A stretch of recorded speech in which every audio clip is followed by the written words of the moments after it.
All right, everybody. Welcome to the Friday Night Live call-in show with me, your host, Mr. Rob G. We're gonna have a fantastic show here. Definitely appreciate everyone's patience as I've been dealing with some things. Had sickness still going on here in the family. Family members still in the hospital right now. But your healing energy and prayers have definitely gone a long way. As that family member is trending towards getting out of there hopefully soon. So I do appreciate everyone's love. As you know, life happens, right? As life happens. So totally appreciate you guys. And thanks for hanging out, and finding something to do while we figure things out. So we are back. We are back in the building. Let me go ahead and say what's up to a few people that came through here. I know I saw be done with it 444 saying what's up. Been a while, Rob G. Yeah, it definitely has. Definitely has. I've been ready and waiting to get back here on the show here. So glad that we can go ahead and get back to business and get to talking about these UF Izzos that are up there in the sky and what it really means to humanity here. So I appreciate you guys coming in, as well as Miss Catherine Jones. Miss Catherine Jones saying, hello, Mr. Rob G. Hello, Miss Catherine Jones. Thanks for coming on in. Appreciate you showing on up. Also, Operation Shutdown. Whoa, blast from the past. Appreciate you coming on in, saying good to see you, Mr. Rob G. Appreciate you coming on in, Operation Shutdown. Let's see here. And also stating prayers to you and your family, Rob. I really appreciate that. And it really went a long way. And I just have to quickly give a shout out to my mother, right? I'm so far away from where this is happening. It's up in Northern California. I live in Southern California at this point, so a few hundred miles out. And I have my mother who is in Sacramento, and this is all happening in the Bay Area. So she immediately went out there. She's been out there since the incident took place, and she's there. Actually, she just left the hospital. She's been up there every day from sun up to sundown and keeping me posted, keeping me informed in the loop. And, I was going to definitely go down there if things did not start looking better. But there had, this family member was in a medically induced coma going into the hospital. And we just, doctors couldn't tell us much on, they couldn't give us any guarantees that things would get better. There were specific things that had to happen in order for things to start looking up, and just thanking God that those things happened. So the first thing happened, second thing going good. So everything's going good at this point. This family member has even woken up a few times, which is, that let me know right there that they were probably looking really good there. Although, I reserve, how I feel about it, because you never know with those sort of things, right? Till that person is out of the hospital and able to do their day to day. It's still something to be concerned about. So please could keep putting that healing energy out there. It works. And I told this person that, well, I told my mother to tell this person while she's in there visiting that it's the UFO community out there sending you healing energies, right? So you got a kick out of that, and just can't wait to be able to speak to this family member once they become conscious. It's been rough, and we didn't know where it was going at first. But like I said, things have been going great so far. So glad that you guys are here for the show here tonight.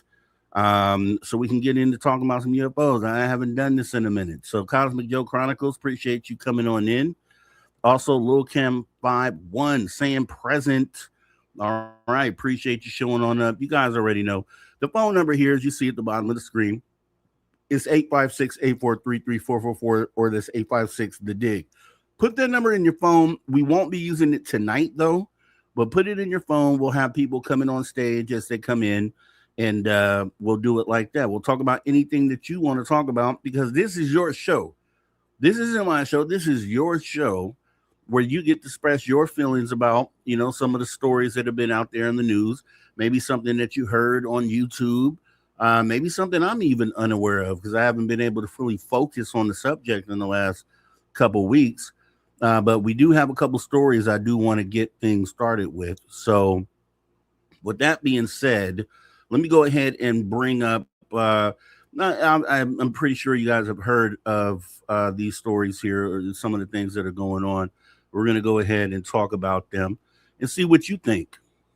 So, there was recently in the news, and we'll see how you feel about this. Rocket scientists with ties to missing Air Force general associated with UFOs disappeared under eerily similar circumstances. So, and I don't know how you feel about this, but I will talk about it once I get through the story here. So let's go ahead and get going. Rocket scientists with ties to missing Air Force general associated with UFOs disappeared under eerily circumstances. The U.S. rocket scientist vanished without a trace on a Los Angeles hike, which is not far from where I'm at. I'm about an hour north of L.A. here.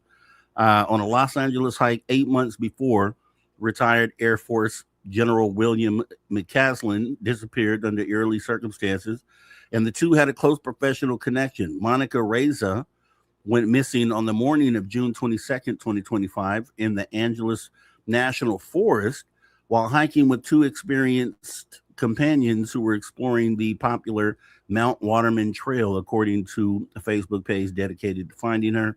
Volunteers and authorities searched the area for months using helicopters, radars, droves of hikers and dogs, but have found no trace of Reza, 60, who is still considered a missing person, according to the Los Angeles County Sheriff's Department. Reza used the last name Jacinto in her wildly successful professional career as a material scientist at Aerojet Rocketdyne, which was funded for years by NASA and the Air Force Research Laboratory, according to Space News. Her patented nickel-based superalloy Mondelloy brought her into the orbit of McCaslin, who oversaw the Air Force group that funded research in the early 2000s into advanced materials needed for reusable space vehicles and weapons. McCaslin was Material Wing Director at the Air Force Research Laboratory, Space Vehicle Directorate, and commander of Phillips Research Site in Kirtland Air Force Base from 2001 to 2004, which would directly pertain to Reza's research, according to his official Air Force biography. Quote, because Mondelloy is a family of alloys, I worked with the Air Force to scale up production, look at different processing methods, and get the material ready for insertion into a rocket engine, she told Space News in a 2017 profile. Aerojet Rocketdyne, quote, achieved a major milestone in rocket engine technologies in 2016 based on Reza's advancement, according to an Air Force press release. Quote, an objective of this program is to help eliminate the United States' reliance on foreign rocket propulsion technology, Major General Tom Masiello, the AFRL commander, said at the time.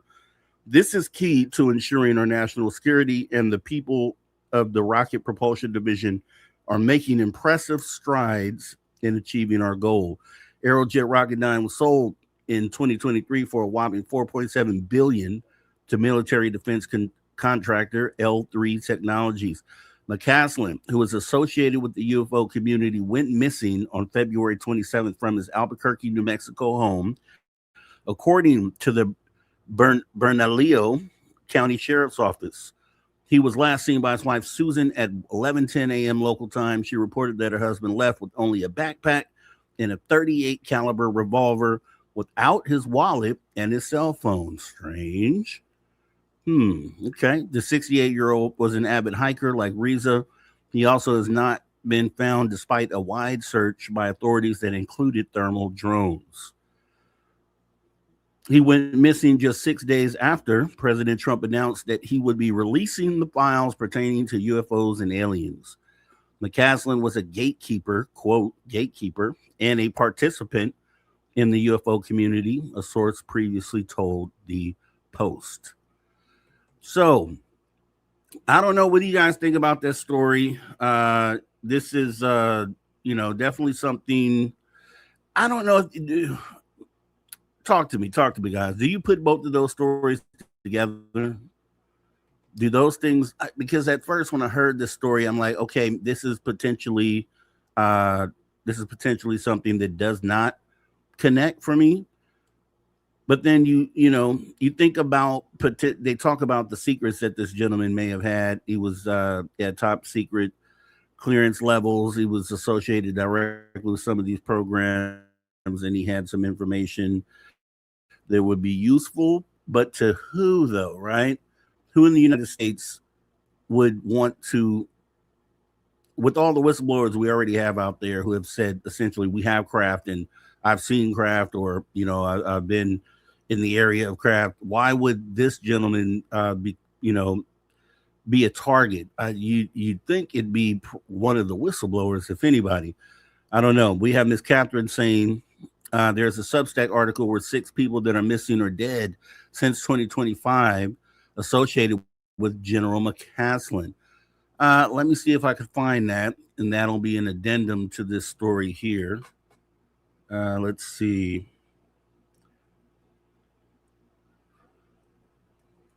That will be interesting to see how people are out there connecting the dots on this. Because essentially, when the story first came out, I didn't think anything of it. I'm like, okay, um, this doesn't seem to me to be related. But let's see.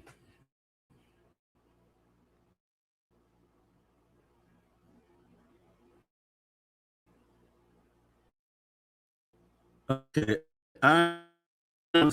if you have a link to the Substack, that'd be awesome. That way I can bring it up. I'll search for it in the meantime. But that would be definitely, yeah, I would love to see how they're putting these pieces together. I know I saw something about it.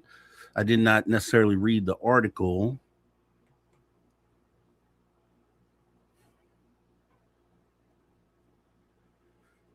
because the last thing you want to do, right, is go head first into something like that, especially us in the community. That's what I think a lot of people are expecting us to do, to kind of back up this at the moment what seems to be a conspiracy theory could simply be that this particular gentleman is missing.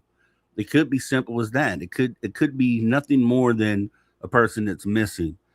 And I would hate, unless there's evidence that really connects everything, I would hate to kind of shore up the idea that this is related to UFOs. But I do see more and more information coming out about this here. So let me see. I'm trying to find it.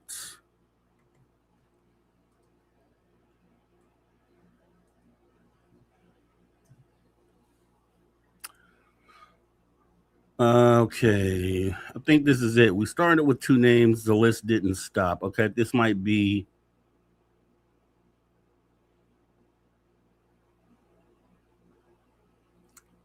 Okay, here's a Substack from American Alchemy Magazine. Let's take a look at this one here. It says, "What if the Air Force was only half the story? The McCaslin investigation continued. 17 deaths and disappearances, 2 branches of the military, one pattern nobody investigated." All right, let's dive into that and see what we have. And then I'll bring up, I know we have someone in the back here. So I'll bring you up here in just a moment.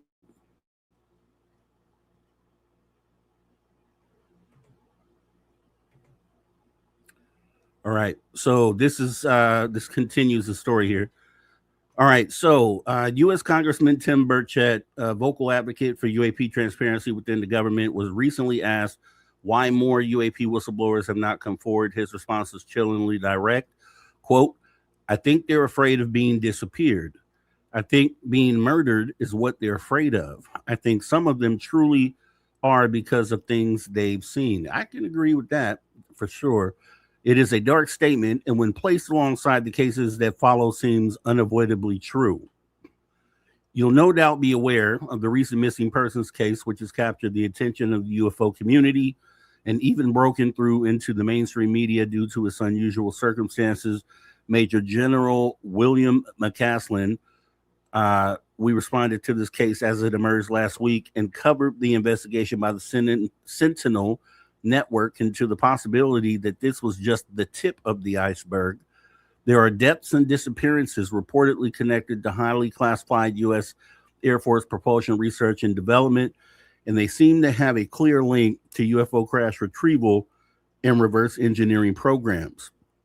Including McCaslin, there are 9, and of particular interest is a central cluster of dead or missing linked to the Air Force Research Laboratory at Wright-Patterson Air Force Base. However, despite clear synergies across these cases, one notable detail is highlighted by its absence. They were never investigated by one single agency. Instead, multiple different investigative organizations maintain their own jurisdiction, including Los Angeles County Sheriff's Department, New Mexico State Police, Ohio Bureau of Criminal Investigation, Bernalillo County Sheriff, and the FBI. This is an important fact. This is an important fact and one that highlights significant questions worthy of answers. But it begs a further question, one that nobody has asked yet. What if this goes beyond the Air Force? If the previous focus has been on that particular branch of the military, what if the Navy, U.S. Navy, had its own pattern with personnel connected to similar exotic propulsion technologies and crash retrieval programs accompanied by their own deaths or disappearances? 2 U.S. naval facilities immediately emerged from that line of inquiry. Naval Air Station Patuan, I'm not saying that right, River, and Naval Air Weapons Station China Lake. Separated by thousands of miles, they are aligned by the nature of their work. Both sit at the center of highly classified defense research and development for the U.S. government. One is also reportedly home of a, quote, exotic vehicle of unknown origin as part of a classified reverse engineering program. The other has its own propulsion laboratory and is often linked to UAP sightings or UFO sightings. Open source records point to a far larger story, one that has been sitting in plain view, documented but never assembled. Additional deaths begin to surface, some showing unusual cancer clustering, all involving personnel operating inside the same environment. Senior command figures overseeing classified aerospace programs alongside specialists with the technical expertise required to work on advanced propulsion systems and manage the facilities that house them. Once these cases are no longer separated by branch or jurisdiction, the scale becomes clear. There are now 17 documented deaths, wow, okay, or disappearances of individuals with direct or indirect access to classified advanced propulsion programs, 7 of them within the last 8 months.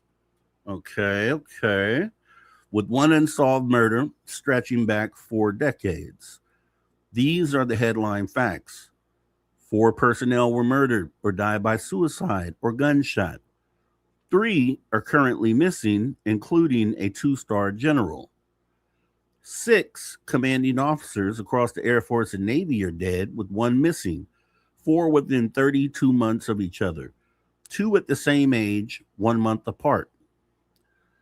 2 former Navy commanding officers from the same base died within 24 hours of each other, December 2025. 3 further deaths occurred within a single 24-hour period, October 2025. 4 documented cases of cancer, 3 deaths within 22 months, all involving individuals who held the same command role at the same classified military site. Okay. 11 deaths cluster around just 3 military installations specializing in advanced aerospace research and development, all widely associated with the handling of exotic materials. If patterns like this appeared in any other field, they would not go unnoticed. What sits in front of us is a set of 17 deaths and disappearances connected in different ways to classified propulsion programs across the U.S. Air Force and Navy.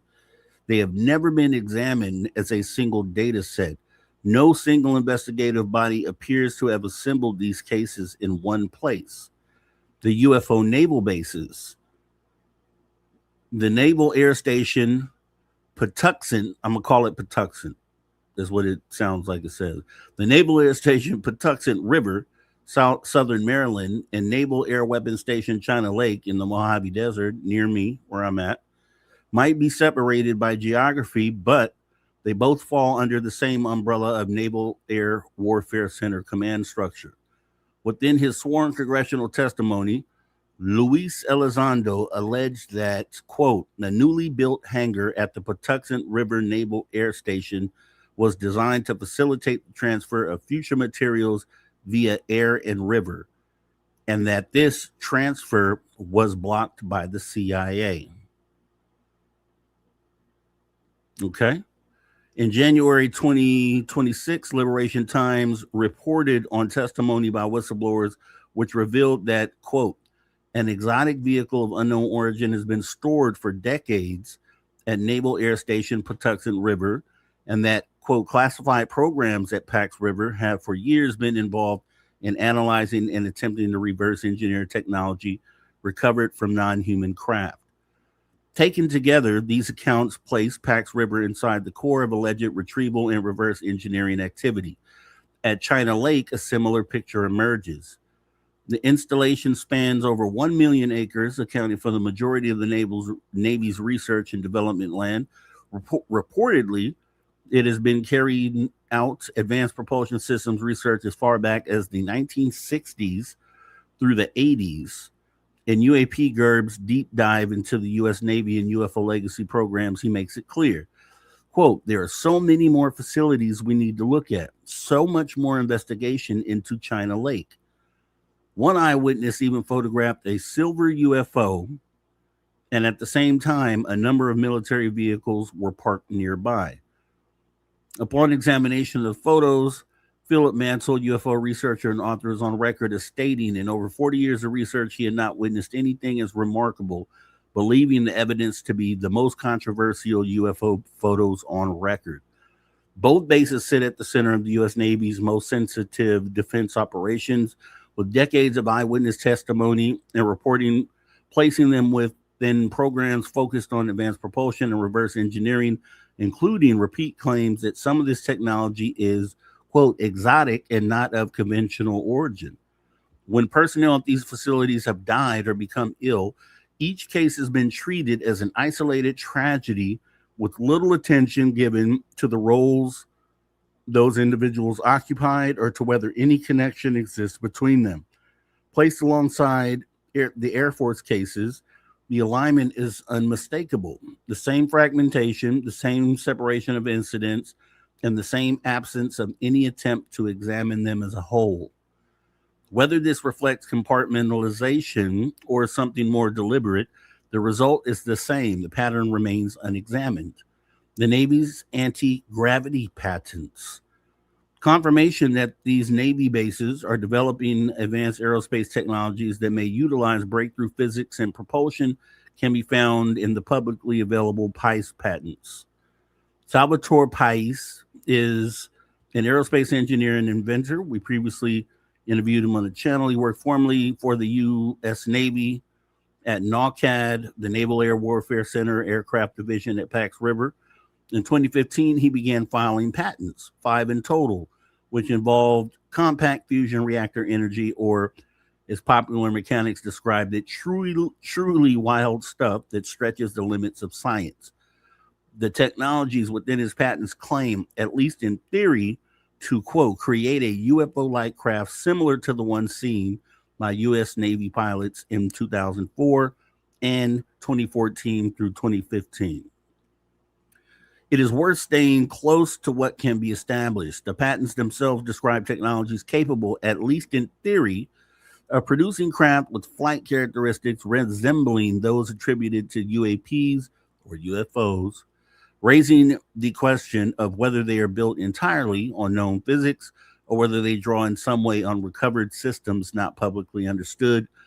All of these patents were approved by the U.S. Navy for testing. In later statements, the Navy indicated that the so called pious effect could not be demonstrated under test conditions. At the same time, the U.S. Naval Aviation Enterprises Chief Technology Officer, Dr. James Sheehy, is on record describing the underlying technologies as fully operable. Okay, okay. There also appears to be some superficial synergies with the technology posted via the X account, which has been linked to missing Air Force two-star General William Neal McCaslin. Below are the side-by-side core tenets of each design. Whilst the U.S. Air Force's research remains largely concealed, the Navy has, in part, placed elements of its proposed technology to the public domain through patent filings. Pius published his work as patents, and patent law requires disclosure. What that disclosure represents, however, is less straightforward. In practice, these documents remain effectively sealed, accessible only to those capable of understanding them and with the resources to develop what they describe. Beyond that, it remains unclear how many comparable systems exist within U.S. Navy research environments without there ever being formalized in this way, or how far any of these designs have progressed into physical form. Set against that backdrop, the existence of aerospace technologies capable of mimicking UAP or UFO flights characteristics moves out of abstraction. It is documented, partially exposed, and tied to specific facilities. The question then shifts: what structure allows this to happen? Given the roles held by several of the individuals now under discussion, a pathway begins to take shape, one that links personnel, facilities, and the development of advanced propulsion technologies across both the U.S. Air Force and the Navy. The operational pipeline. At its simplest, any program attempting to develop advanced propulsion systems will require a sequence of capabilities, materials, detections, operations, and command. Each layer performs a distinct function, and this forms a pipeline. First, materials. To build on designs such as Pius's patents, specialized alloys are required. One such example is Mondaloy, a nickel-based superalloy co-invented by Monica Jacinto Reza and now used within U.S. aerospace sector for its ability to withstand extreme heat in extreme environments. Its relevance lies in enabling propulsion systems that would otherwise fail under stress. Reza vanished in June of 2025. Her co-inventor, Dallas Hardwick, died of cancer in 2014. Second, detection. If anomalous craft are being recovered in order to extract technology, then some form of detection capability must sit upstream of that process. Carl Grillmar spent 3 decades at the Caltech developing algorithms for NASA's NEOWISE telescope, an infrared system designed to identify objects in space by tracking the heat signatures they emit. In practical terms, it detects movement through energy. The same principle, identifying objects through their infrared profile, raises the possibility that systems of this kind could be used to track anything exhibiting unconventional flight behavior, including, quote, sudden and instantaneous acceleration. Grimar was shot in February 2026. Wow. It was just last month. Okay. At a more advanced level, the U.S. Navy operates space-based infrared, or SBIRS, a Department of Defense detection network built on similar principles but with far greater sensitivity and classifications. Whether such systems are used solely for conventional tracking or applied more broadly within classified programs remains an open question. Next, operations. Any program of this kind would require multiple bases of operation, installations where materials, technology, and personnel can be brought together, funded, coordinated, and deployed. This is where the data begins to converge across three key locations. Pax River in Maryland and China Lake in the Mojave Desert already sit within this frame. Wright-Patterson Air Force Base completes it. As former DoD intelligence officer Luis Elizondo has described, it functions as a quote center of gravity for research and development and for all the spooky things that the U.S. government works on. Wright Patterson has also held a central role in official U.S. UFO investigations since 1947, hosting Project Sign, Project Grudge, and Project Blue Book, and has remained closely tied to classified aerospace development ever since. It was also where Dr. Eric Wang's Office of Special Studies was located at Sandia Labs, connected to the Kingman crash in 1953. Taken together, these three sites form a network of installations aligned around advanced propulsion, research, and in some accounts, retrieval activity. At Wright Patterson, the environment connects directly to personnel. Multiple individuals associated with the base are no longer alive, and one, Major General William Neal McCaslin, remains missing.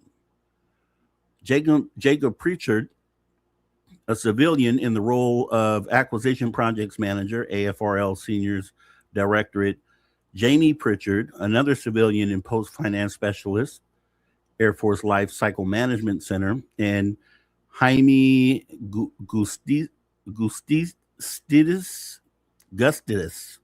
something like that, a first lieutenant operations research analyst, AFRL 711th Human Performance Wing, all dead within the same day. Okay.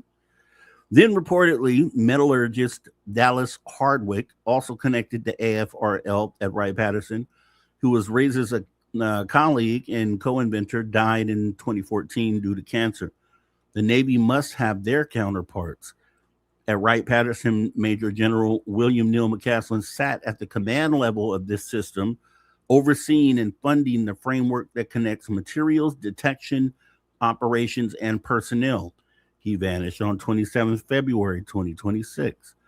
If that structure exists within the Air Force, it does not exist in isolation. Equivalent programs would require the same hierarchy, the same pipeline, the same coordination at a command level within the Navy.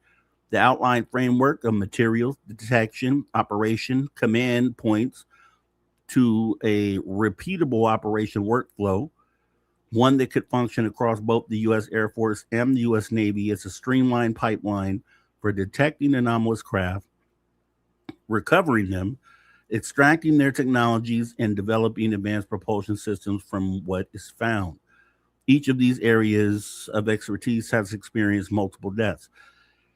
At Wright Patterson, individuals connected to classified programs have died or disappeared across different levels of that system. The same framework can then be applied to the Navy across Pax River and China Lake to examine whether that pattern holds within equivalent roles and facilities. When the data is examined across 4 decades, 8 further documented deaths emerge. All involve personnel connected directly or indirectly to these 2 Navy installations, both operating within the same environment of advanced propulsion, research, and in some accounts, UAP retrieval activity. The most concentrated cluster centers on the commanding officers of China Lake. As reported by McClatchy's Washington Bureau, 4 men held that role in succession, each serving for roughly 2 years. All died within a 30-month window. Okay. With 3 of those deaths attributed to cancer within 22 months of each other. As Captain Dave Kennedy, a Navy test pilot who served under 2 of them, observed, quote, when you have such a shocking set of coincidences, there's got to be something behind them. Individually, each case can be explained. Taken together, the pattern resists that explanation. For military personnel involved in operations within classified propulsion research, being diagnosed with anomalous health conditions is not speculative.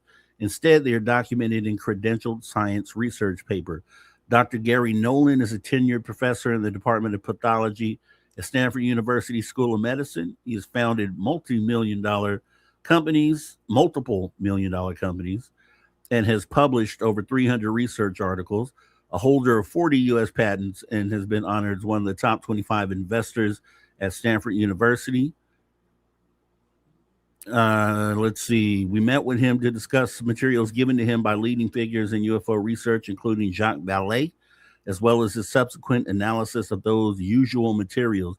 Given his serious credentials, he was also previously tapped by the CIA and aerospace corporations who had calls to investigate pilots and other military personnel allegedly involved in some way to the UAP phenomena, as well as subsequent electromagnetic fields that can reportedly generate. Upon examining the MRIs he conducted on individuals of those claiming to be exposed by exotic phenomena, he found an anomalous effect. If you ever look at the MRI, this is a quote again. If you ever looked at an MRI of somebody with multiple sclerosis, there's something called white matter disease. It's scarring. It's a big white blob or multiple white blobs scattered throughout the MRI. It's essentially dead tissue where the immune system has attacked the brain. End quote. If there's any suspicion that these anomalous medical effects were limited to military personnel, Nolan's findings strongly dispel that myth. One of the 100 cases he reviewed in the first phase of testing alone, he found, quote, there were almost all defense or governmental personnel or people working in the aerospace industry, people doing government level work, adding a reasonable subset of them had claimed to have seen UAPs, and some claimed to be close to things that got them sick. That makes sense. If we're going to say cancer, the fact that these people within the same roles had cancer and died from cancer, we know that being exposed to radiation, which is what we hear UFOs kind of emit, would make sense why that would be the case. We can see from his vast research that exposure to exotic electromagnetic fields or related engineered materials has the potential to produce measurable neurological brain disease. Whilst the exposure itself is often described as alleged, the physical effect is clearly documented by Nolan and his team. Against that backdrop, the question becomes specific. If such materials or environments exist inside the U.S. Navy and Air Force research facilities, then who is being exposed to them? And what are the limits of that exposure over time? This is the point at which the focus of this article shifts. Now, we move from the question of whether such effect exists to where they may be occurring and to whom. To answer that, we turn directly to the documented McClatchy cases of illness and death among military personnel connected to classified naval research bases. Once examined together, they lead to a defined group, 4 commanding officers over approximately a 14-year period, each overseeing Naval Air Weapons Station China Lake. Okay, so there's 4 commanding officers over approximately 14 years. Okay.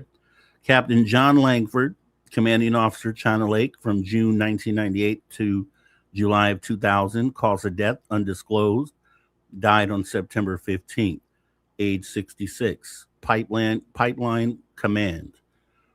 It's 1973, and John Langford leaves the University of Nebraska. From there, he's commissioned into the Navy, earning his wings of gold, flying over 2,000 hours in EA-6B Prowler and hundreds of hours in other various craft. Let's see. I think they're just going over the deaths. Let me make sure. 1, 2, 3, 4. All right. So what does this tell us? If the claims are correct, the Naval Air Weapons Station China Lake housed classified programs involving exotic materials, then the background of these officers take on a different meaning. Across them, a consistent profile emerges: advanced electronic warfare, test pilots for experimental craft, formal training in nuclear engineering, physics, and chemistry, follow-on roles inside Lockheed Martin, Skunk Works, and Northrop Grumman. These are not general command backgrounds. They map directly onto the kinds of expertise required to manage, test, and integrate advanced aerospace systems. Okay. All right. I think we got enough information out of that because I'm going down the list and they are just talking about each individual. And this is pretty detailed. So shout out to Graham Atkinson for writing this up. It is very informational. And let me bring Cosmic Joe to the stage with this. Cosmic Joe. Okay. Hey, bro. with all that information, there seemed, I mean, okay, going straight from the first article, right? And this is kind of where I was because when this incident happened here in my family, that article was out. You know, he was missing. Yeah, I didn't really put much stock into it. There wasn't anything that led me to believe that, you know, we should be connecting the disappearance with anything related to UFOs. I thought that was a jump too far. Since then, obviously, they've put together a lot more information on why it makes sense, you know, to potentially consider this as being related to UFOs. I think it was outlined pretty brilliantly there, and there was a lot more to read. So I recommend anyone who's interested in that go to check out that Substack article. There's multiple, but I think they did a pretty good job connecting the dots and making it make sense. What did you think about that? Let me hear what you had to think about that. Well, I've been to the Naval Warfare Center before working, and you got a lot of things going on there. Um, for people to disappear like that, more than one person is you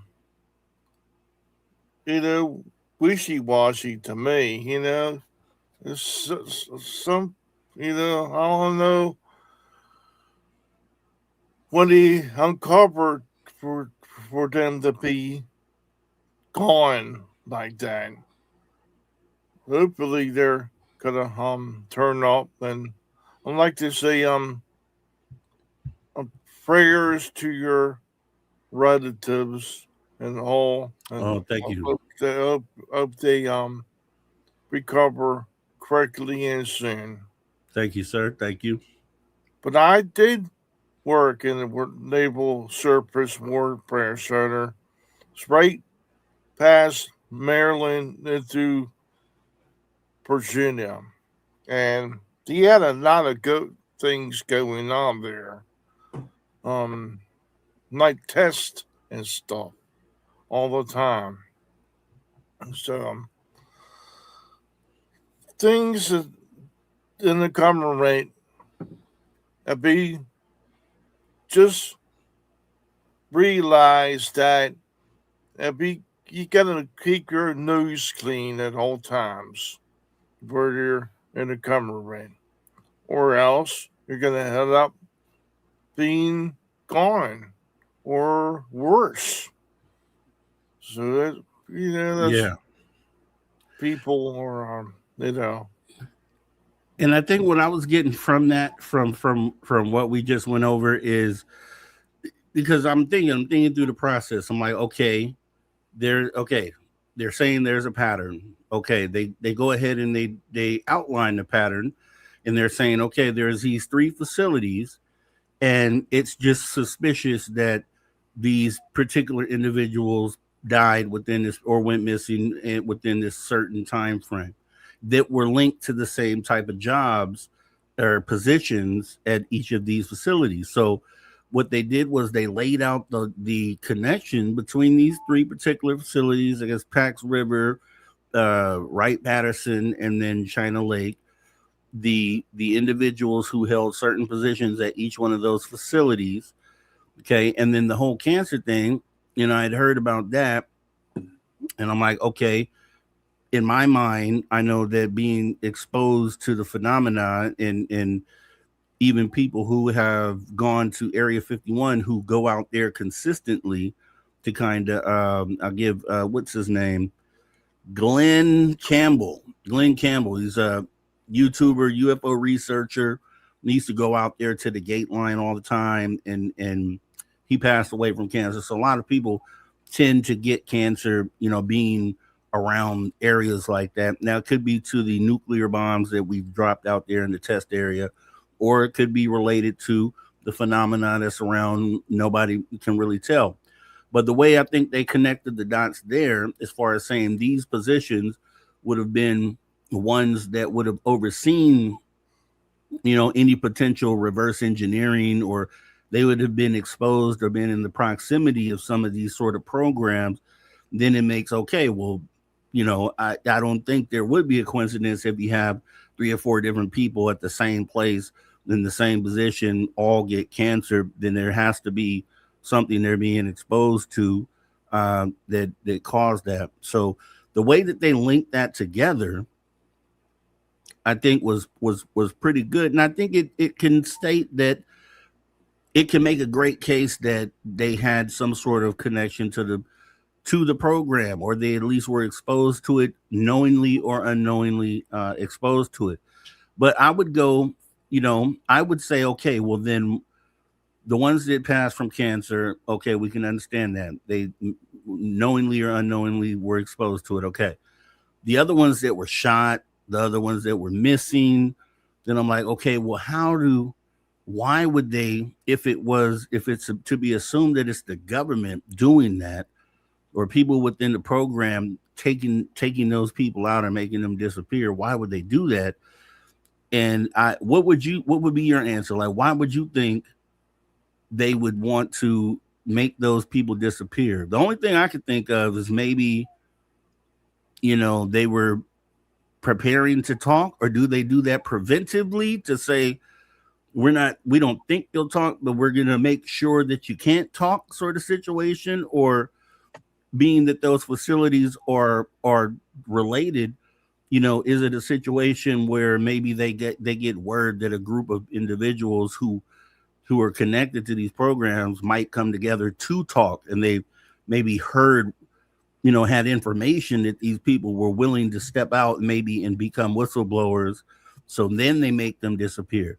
So I wonder if it's that going on, or is it that would it be more of a preventative thing, saying, okay, you guys know about the secrets and we want to make sure that you don't become whistleblowers, so we'll make you disappear.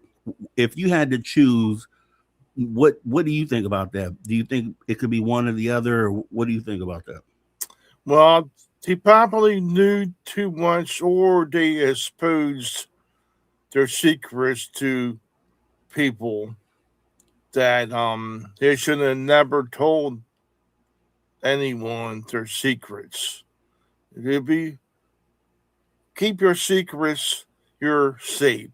It'd be blab your secrets to anyone. You usually got somebody and the three-letter agencies watching these people at all times. So they're probably blab their secrets to these people, and then they disappeared. They're gone because they they knew too much and exposed it to other people. And here's what I'm thinking as well, because like I said in the beginning, when I first hear about this, I'm not seeing the connections until it was laid out like it was now. But so, and then I think about, okay, this general who used to work with these programs and oversee this stuff. So why would they make him disappear now? Right? This is one of the things I'm thinking.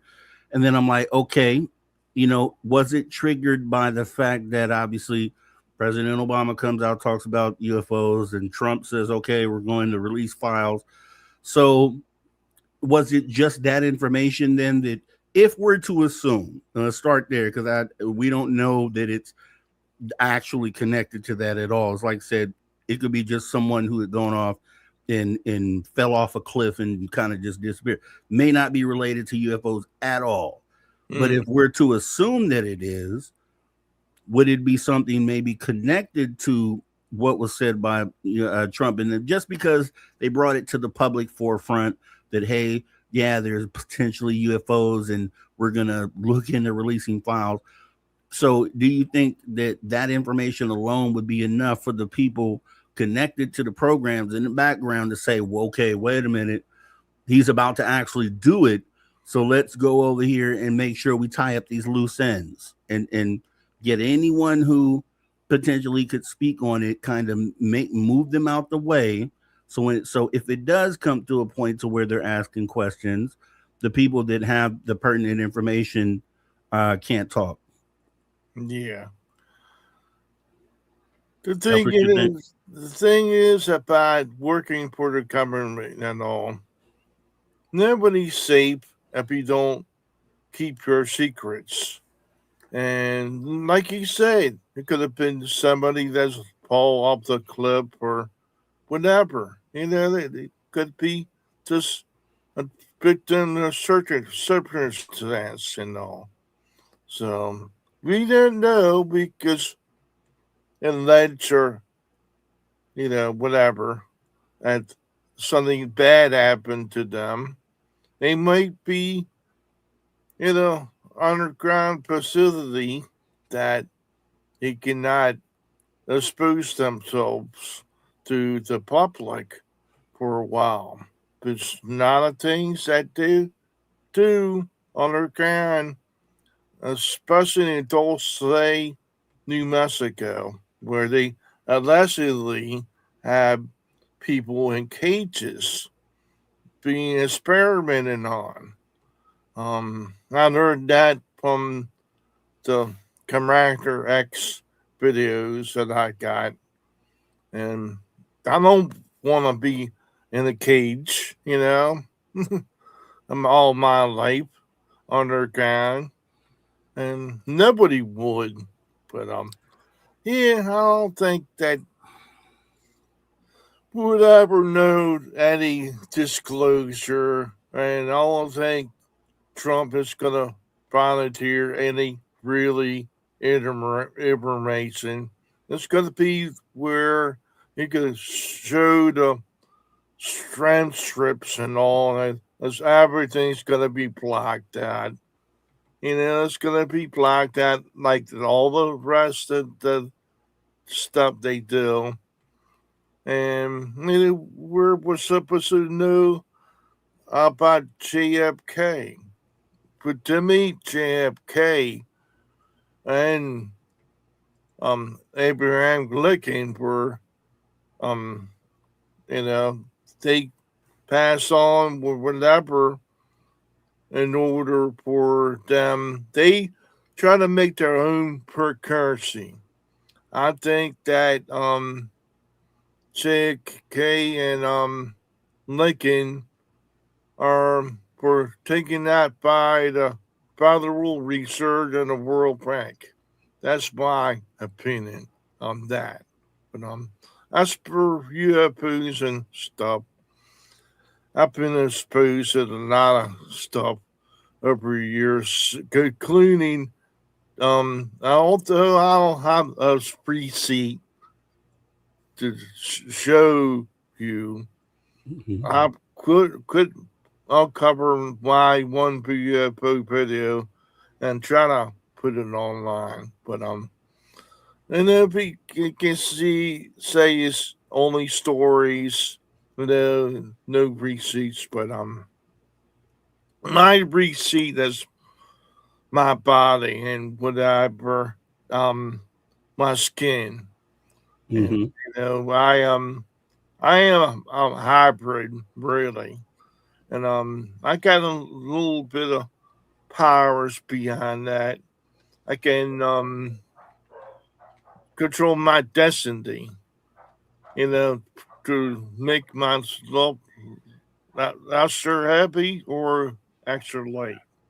Um, it was one of the things that was supposed to in third grade. Now, like I said, I need hypnosis therapy. I think somebody like Barry Middleton will help me out in time. Yeah. Spruce that I like them a lot. So Definitely, definitely. Yeah, I mean, everyone should have an opportunity to talk about their experience, and that's obviously what this show is all about. hey, We did, Marv, yep, we brought Pierre Marv on the stage, and so Pierre Marv, we'll get your thoughts on this. I'm just as it put, and I'm actually finding a lot like what we just read here. A lot of this information I'm finding out right here in the moment. So I'm thinking through this as we're talking right now, and it with this story, if we just had the original story, which is all I had at the time, I'm not really connecting the two things together. I'm like, okay, person missing. Yeah, he dealt with the UFO program, but why would they do anything to him now? He's been out of the program for a while, and we have all these other whistleblowers out there, so why him? Okay, they start connecting the dots with all these subsequent articles, Substack articles, and then putting together a pattern where things now begin to take shape. And then it starts to make sense. And I still won't lean into saying it's the reason why he's missing, because we just don't know that for sure. But it does make a great case on, potentially all these other missing people and deaths being connected. The people connected in the cancer cluster makes total sense that they may be exposed, maybe not just the UFOs or maybe not UFOs at all, but something at the facility they were stationed at that caused them to get cancer. But we know that historically UFOs give off this radiation, and if they're exposed to that, obviously they'd probably end up with cancer. But with this General McCaslin just missing, all of a sudden, with all these other whistleblowers out there, we know they've been threatened for coming out, giving out information. Do you think? What are your thoughts on this? And do you think that the fact that it seems like a lot more of the higher level people, and when I say that, I'm talking about Obama, Trump, are talking about UFOs and releasing files? Do you think that there's a direct connection there between that and the general going missing? Oh, I'm sorry. I didn't realize that was directed at me. Yeah. First, What's up? we say greetings to Cosmic Joe and you, Rob G. I hope you guys are doing great. I want to talk about this by not talking about this. And what I mean is I want to point out or remind people that about 25 years ago, we had a similar interesting flap of mysterious deaths or disappearances. I threw a link in the backstage chat for you, Rob, if you want to bring it up and check it out. About 25 years ago, 2001, 2002, in a relatively short amount of time, there were like 20, 30 microbiologists that met with a dim fate, shall we say. They either disappeared or died under mysterious circumstances. So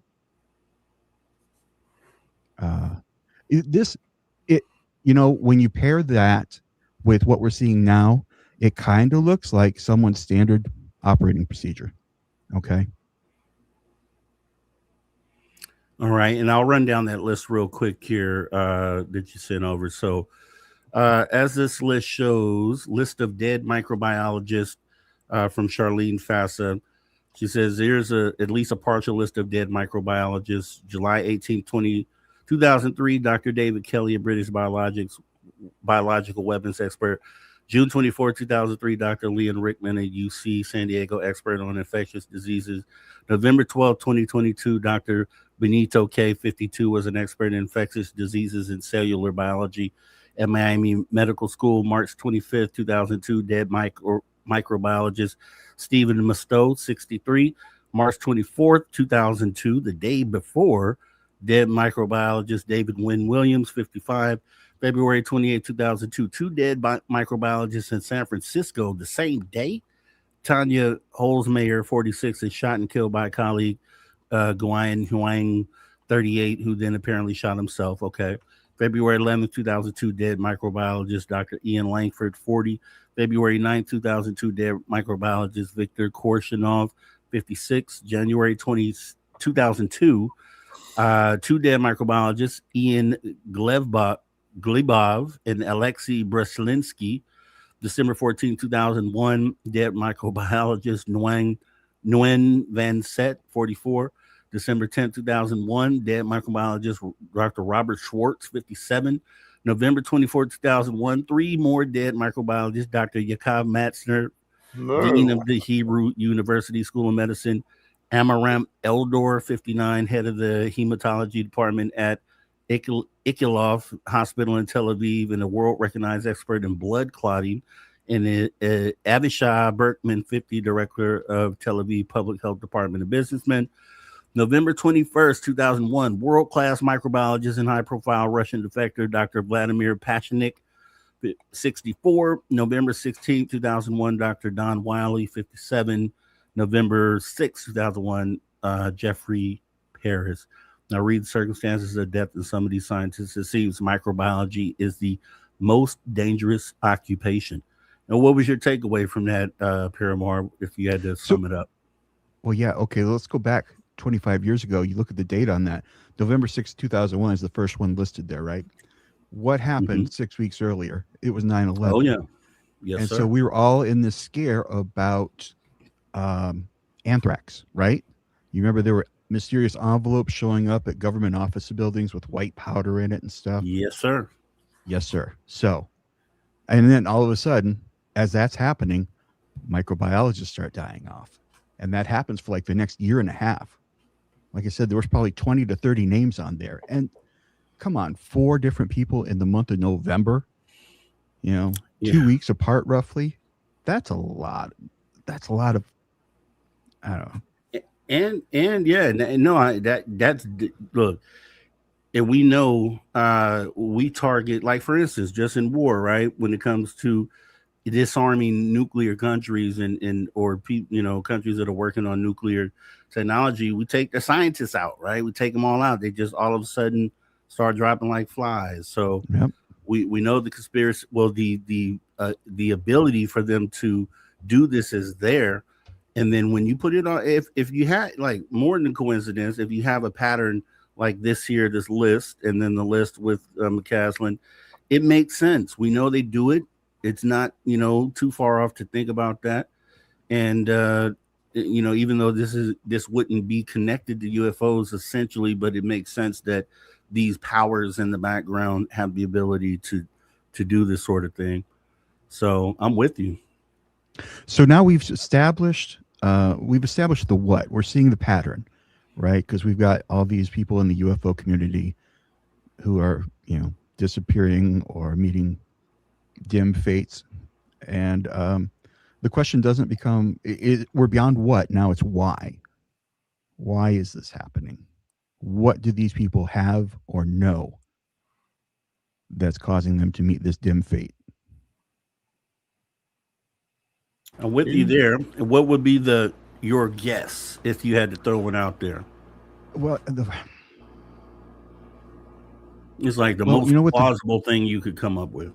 with the general, uh, he's in the military. He's going to have access to some high confidentiality information. Okay. So, but, and with a journalist, you could see where maybe that journalist came across that information or was putting pressure on someone for that information. You start asking around the wrong questions with the wrong people, and bad things happen. So with the researchers, maybe they were stumbling across something too. You never know. Maybe they were exposed to something that killed them all, Yeah. Well, do you Yeah, think that's this? possible. And that makes sense. I'm glad you brought that up. So, if Trump, Obama, to get to talking about this, maybe a reporter starts poking around to people who they are aware may have had something to do with the program, and maybe that triggers the person to become missing. That makes a lot of sense. I like that, actually. That definitely lines up with something that you would think that would be definitely possible, and it would make sense. See, and now more and more that we talk about this, it makes me understand and feel like that it could definitely be related. And because I brushed it off, like I said, I've been off the map for the last couple of weeks and I hadn't looked into a lot of the additional story here, but now that we're connecting dots, it definitely makes sense. Now let me ask you this: as I was stating earlier, do you the pattern that they put together, those, not just, we'll just set aside the ones with cancer, we know that how that could have come up, but the people that were killed over time, do you think that's more of if we're to assume it's related to UFOs, do you think that would be more of a preventative thing, saying, hey, these are people that know about this stuff, so let's go ahead and make them disappear? Or do you think, since these facilities were 3 facilities where this mostly happened, then maybe they, they were afraid of these people getting together and having enough information to kind of bring this information out. Maybe they were plotting to do this, and so they got wind of it and then said, okay, these people have to go. Like, if you were looking into it, do you see any plausibility in that, or what do you think about that? Rob, I don't think I heard what facilities you were talking about. Can you run that by It me was again? Patuxent River or Pax Oh, River, okay. China Lake, and Yep. then Wright Patterson. So they had linked Okay. those three as being where all this stuff happened, all these disappearances and deaths. Well, anybody who's been studying the UFO stuff for more than a week knows that Wright Patterson has been suspected to have a lot of highly classified things, including possibly Roswell wreckage, alien Mhm. bodies. There was a great story that Michael Schratt told from the studies of Leonard Stringfield, where an alien comes out. There's a museum there, an Air Force museum at Wright Patterson, right? I actually went to it a couple years ago. It's great. Everybody should go see it. But in that Air Force museum, a guy and his wife, they get separated, and the guy, all of a sudden, an alien comes running up to him. The alien broke out of a containment underneath and came up the stairs and is out on the floor of this museum, according to this report. And this is, Whoa. I want to say, the late 50s, early 60s. So it goes ways Wow. back, but yeah, it's so anyway, Wright Patterson is definitely a highly suspicious location. China Lake would make a lot of sense too, because China Lake's out in Southern California, right? Yes, Mojave Yes. Desert. Yep. Yep. And Nellis is also out in that area, right? Yep, it is. Okay. And we've got reports from Charles White, who claims that he met the tall whites out there. Or excuse me, Charles Hall, who was a meteorologist there at Nellis, and says that he was hanging out with the tall whites there, out on the outskirts of the base. So, I mean, there's all kinds of interesting things that have supposedly happened out in the Southern California area. The Eisenhower meeting, supposedly in what, 52, 54, somewhere right in there. That supposedly happened out in not Edwards. It was anyway, Holman. Southern California. Holman, yes. Thank you. So, I mean, that's also out in that area, I believe. So, I mean, Yep, Palm Springs area. Yep. yeah, there's a lot of smoke there. There might be a little fire. Yeah, yeah, yeah. My whole thing was like, okay, you have all these other whistleblowers that are out there that are saying they have almost, secondhand experience with the programs, and a lot of people that are really close to it. So maybe I'm just trying to think of what the thought process would be if it's kind of already out there in the open. Like, you have so many whistleblowers out there that are under the spotlight that have information, then why target the general? And I'm coming to find out from reading here that he may have had more of direct knowledge of actual programs, like, to be able to confirm that this is going on here. And that would make sense on maybe why they would target somebody like that. But let me go ahead and we have another person on stage here. Hillbilly Herb joining the conversation here. Welcome, Hillbilly Herb. How you doing, sir? Hey, what's happening? How are you, Mr. Rob G? Hey, doing good, doing good. Glad that you could join us here. Hey, We Joe, got Paramarv. we got Cosmic Joe, Paramore, and Hillbilly Herb on the stage. And yeah, what were your thoughts on this? Did you have something you want to add to the conversation? I mean, it just doesn't seem safe to be in the know of these sort of things right now. I feel like, I mean, obviously NDAs and your commitments and all are all one thing, but if I was in the know right now, I feel like I'd be whistling from the tops of the trees. Like, everybody, this is what I know. I have no intention of disappearing or anything like that. I'm happy, healthy, because that's the only way this is going to stop, is just to overflow, flood it, like everybody out. Catastrophic disclosure, open source it. Do you think if we're to assume that this disappearance is related to the UFO program, do you think this is done to maybe scare off the other whistleblowers and maybe other potential people to come out? You think that's what it would be about?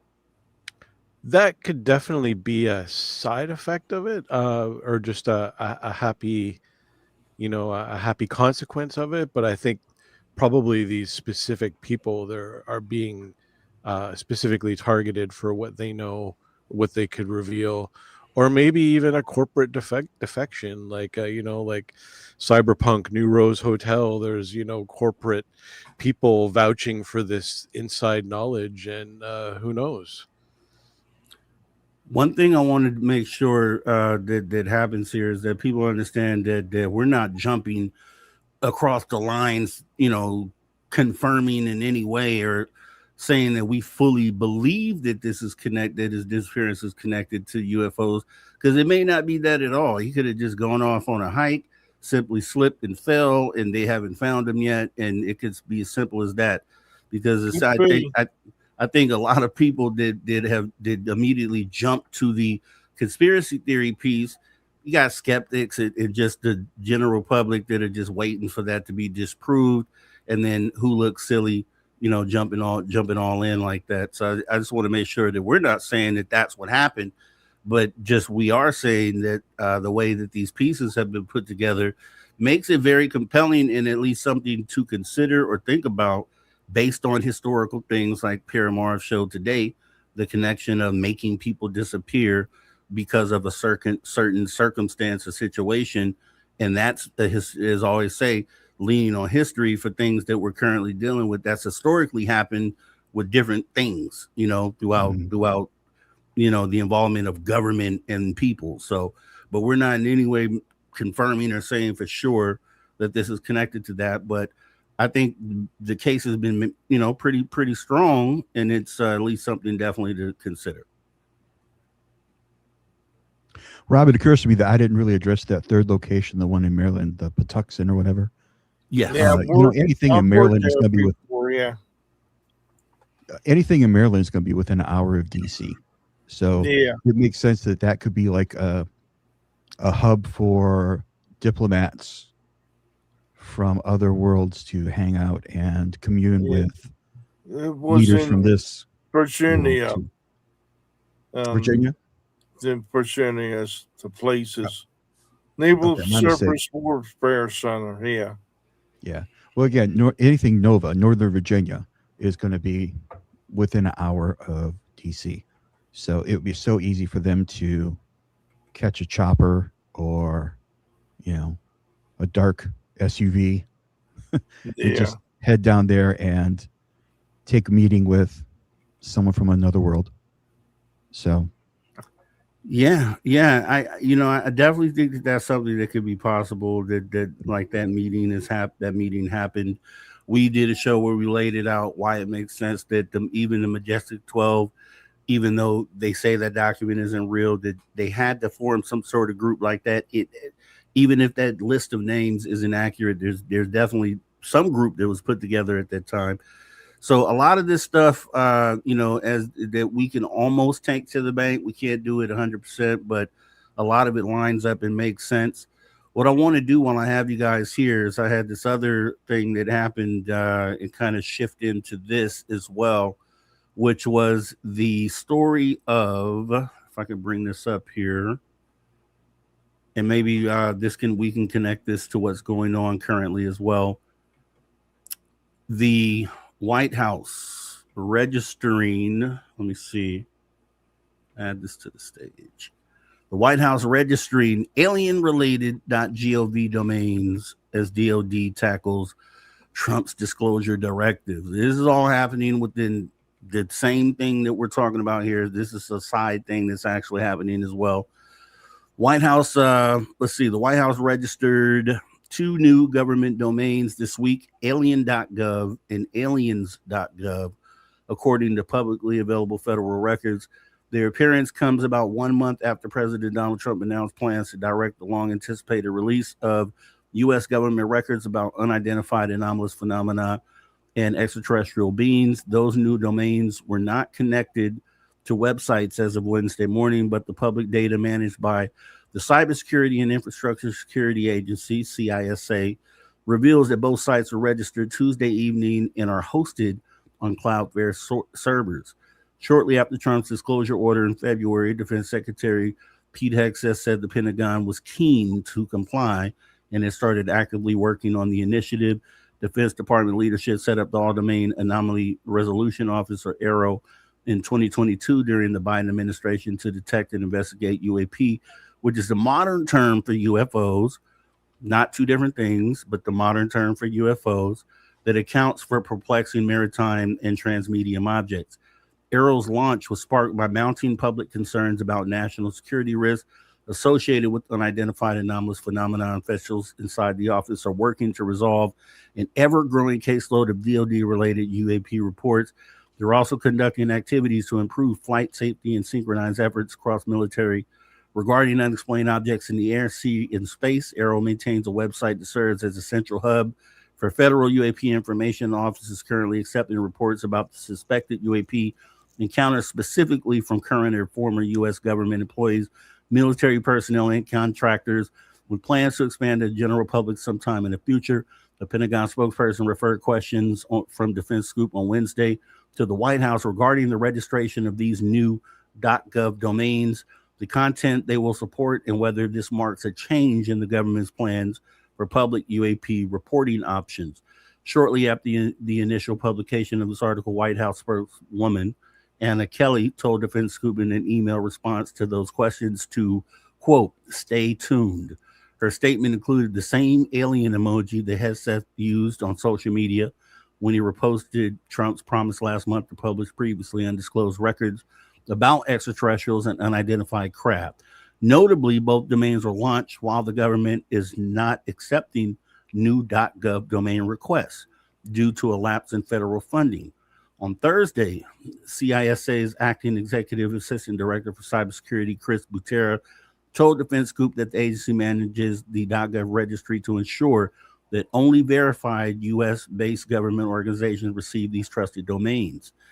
Quote, CISA does not generally review or audit how government organizations use their registered domains and does not control content on all .gov websites, Butera said.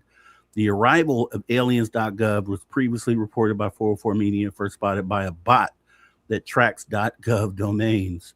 Updated, let's see, okay. And that's the end of the story. So what do you guys think about that?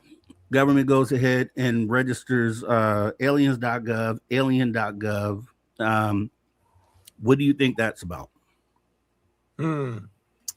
Well, I think that if they couldn't disclose anything, I would probably use those sites. But I don't think so, because there's going to be a panic. People going to be panicking about aliens and our place in the universe. And it's not, to me, being experimented on, I don't think I volunteered for it, but I might have, because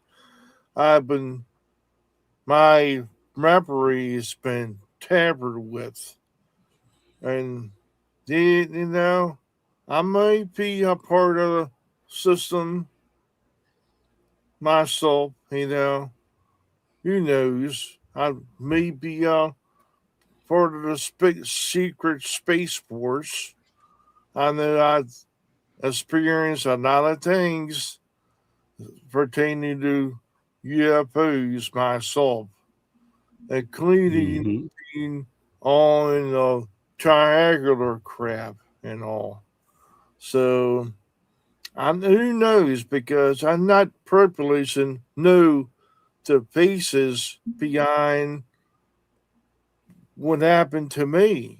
That's why I really need to get hypnotized, really, so I can know full well what I did or what happened to me in these instances. You know. I can agree. Cosme Joe. I think, truthfully, I forgot. I think I was talking to Mary Rodwell and asked her, if 80% of well, this is what we talked about the abductions, and that why there was only a certain small portion of people that seemed to have abductions. And I brought up the idea maybe that it's simply that we're not supposed to be awake or aware that those things are happening to us, and that Yeah, you know I the am. the few people who wake up during those processes are the ones that are able to tell the story, which makes it seem like it's only a small group, when probably a lot more people have been abducted and just don't recall it, which I think is the way it's supposed to be. So we can talk about that Exactly. and make that a subject. But Piramar, aliens.gov, alien.gov. What do you think that's all about? Do you think they're going to twist it into illegal aliens.gov, or do you think it's going to be something in a line like that? Because it's possible. Or do you think they're going to be taking on setting this domain up for actual extraterrestrial disclosure? No, I can't imagine it's anything related to like illegal aliens or immigration or anything like that. There are so many other ways they can address that. Mm-hmm. Uh, if it's really interesting if you take this just as one piece, someone registering alien or aliens.gov, someone registering a domain like that, if it were Paramount Studios or something, you wouldn't think anything of it. What's really interesting is who did it, and it's a government.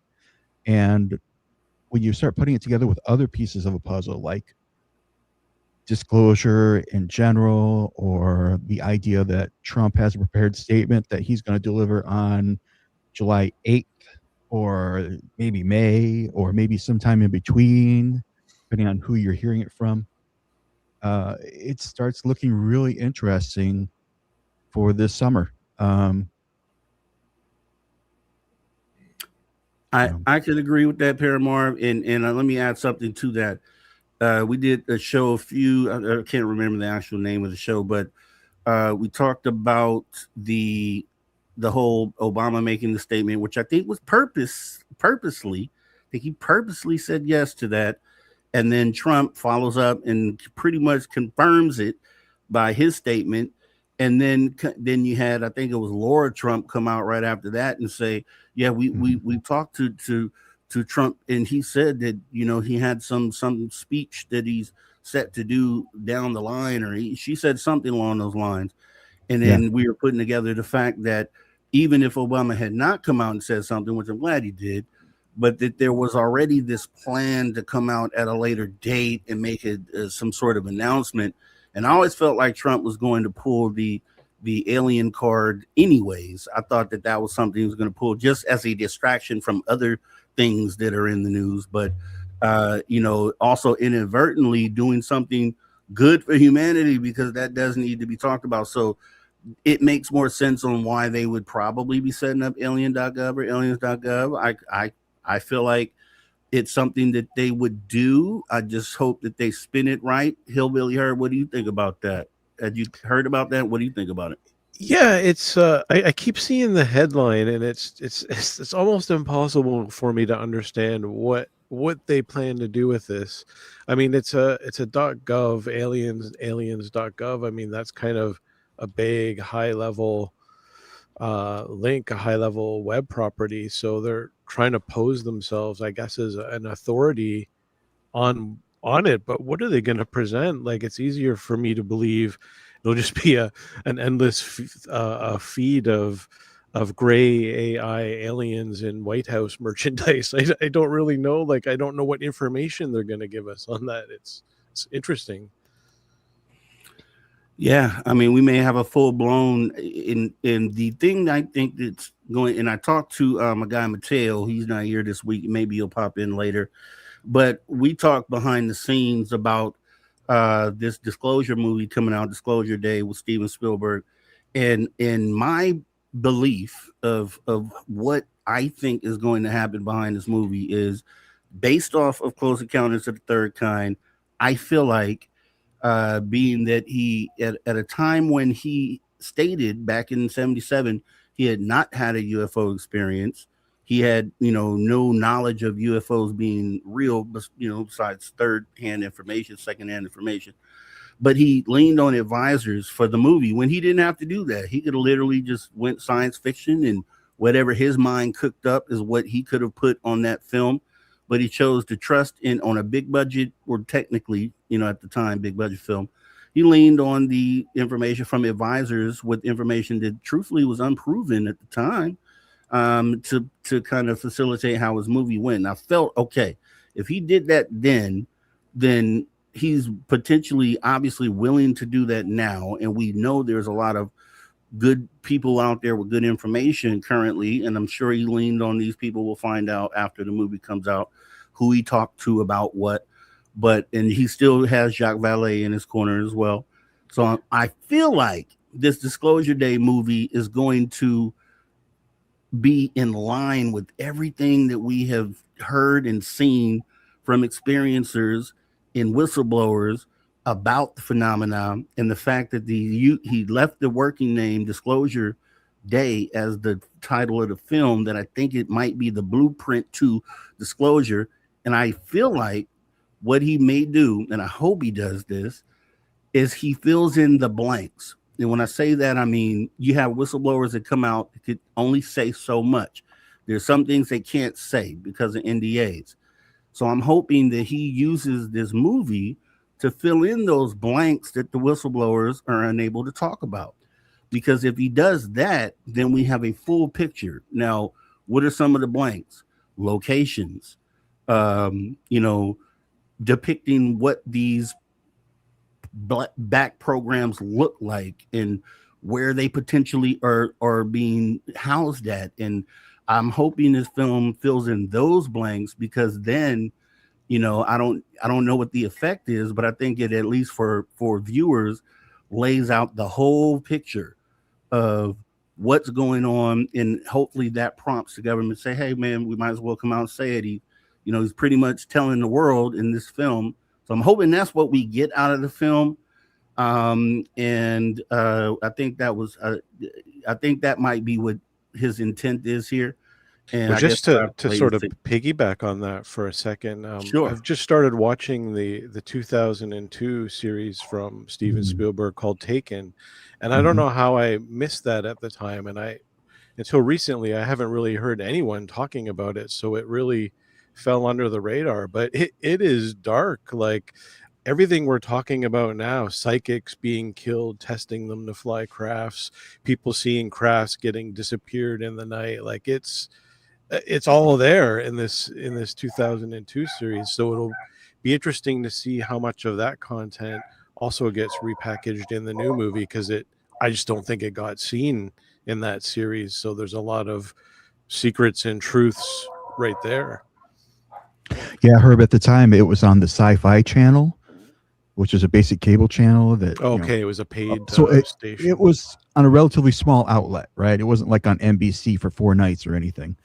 So it kind of flew under the radar here in the States, and I don't know where it would have been, because I know that a lot of times things get picked up over there by like CTV or something.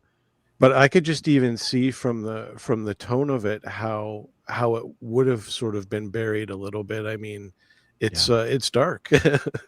Yeah, I don't think people were ready for it back then. No, but the thing is, I remember people raving about it at the time, like, "Wow, this is really good," But honestly, I haven't even seen it yet. I need to sit down and watch it, especially. Me neither. I haven't seen it yet. Hey, Rob, can I highlight a comment in our chat for a moment? Okay, so there's this guy, Woo Riders. I don't know if you know him or not. Yeah. He made a comment that really caught my interest, and I agreed with him, where he says, focus on the energy department. That's where the golden goose lays the eggs. Mm-hmm. And I said, you're right. I agree with you. And I think there's a lot of things being hidden there. And it's the highest class of secrecy, right? Well, as far as we know. Right, yeah. the top of the pyramid that we see. That's the problem. Yeah. But yeah, I mean, if you look at it, and also we got a little We got a little skirmish going on over in the Middle East right now with a big oil producing state. Mhm. So, if all of a sudden something were to come out that, zero point energy wise, or something that would be greatly reducing our need for these fossil fuels or anything, nuclear, anything, that could be a huge factor. So I could see this somehow factoring. This could be a piece of the puzzle that I was talking about a moment ago. Yes. And that's exactly what I'm talking about. That's why I think this movie is going, and I'm hoping this movie takes those pieces of the puzzles that you're talking about and puts them in those spots, so we then have that full story. Because we have the whistleblowers that are coming out, they're telling us what they can tell us, but they can't tell us specifically where it's at. They can't tell us, they can tell Congress, but for us, we are left with these blank spots. And I'm hoping, because he's not under any NDA, Steven Spielberg, and I'm sure he's heard from advisors and off to the side about Department of Energy and what the role that they play. And I'm sure I'm hoping, but I'm almost sure that he'll end up covering that, because it would be the perfect thing to do, to fill in the blanks of the stories that we have heard and been told, and kind of confirm without confirming what the Department of Energy does and what their role is by depicting it in the movie. I think that would be awesome, because then that becomes part of the conversation. It goes from guessing or thinking that, what the role they may play, to showing us visually how it could be very possible that this is likely what's happening. And then if he does that, we know that he's speaking to advisors.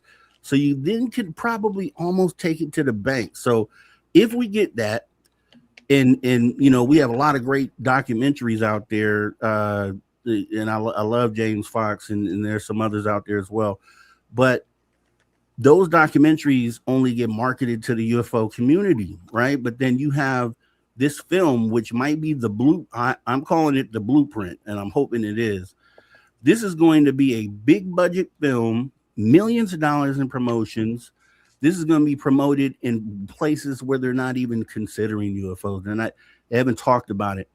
This is going to get the attention, hopefully, of the globe, everyone at one time. If this movie is as impactful as I think it's going to be, I hope I'm not let down by I don't think I will be.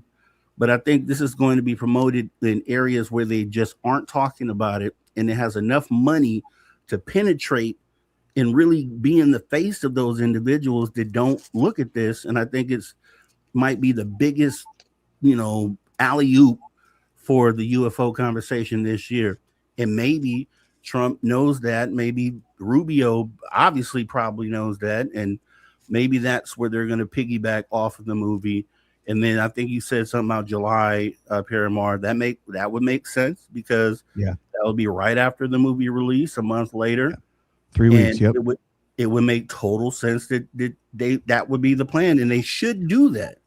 Yeah. So, I was going to point that out, actually, that this movie comes out about 3 weeks beforehand. So that would, the bulk of the population is going to see that movie in that 3 week period, right?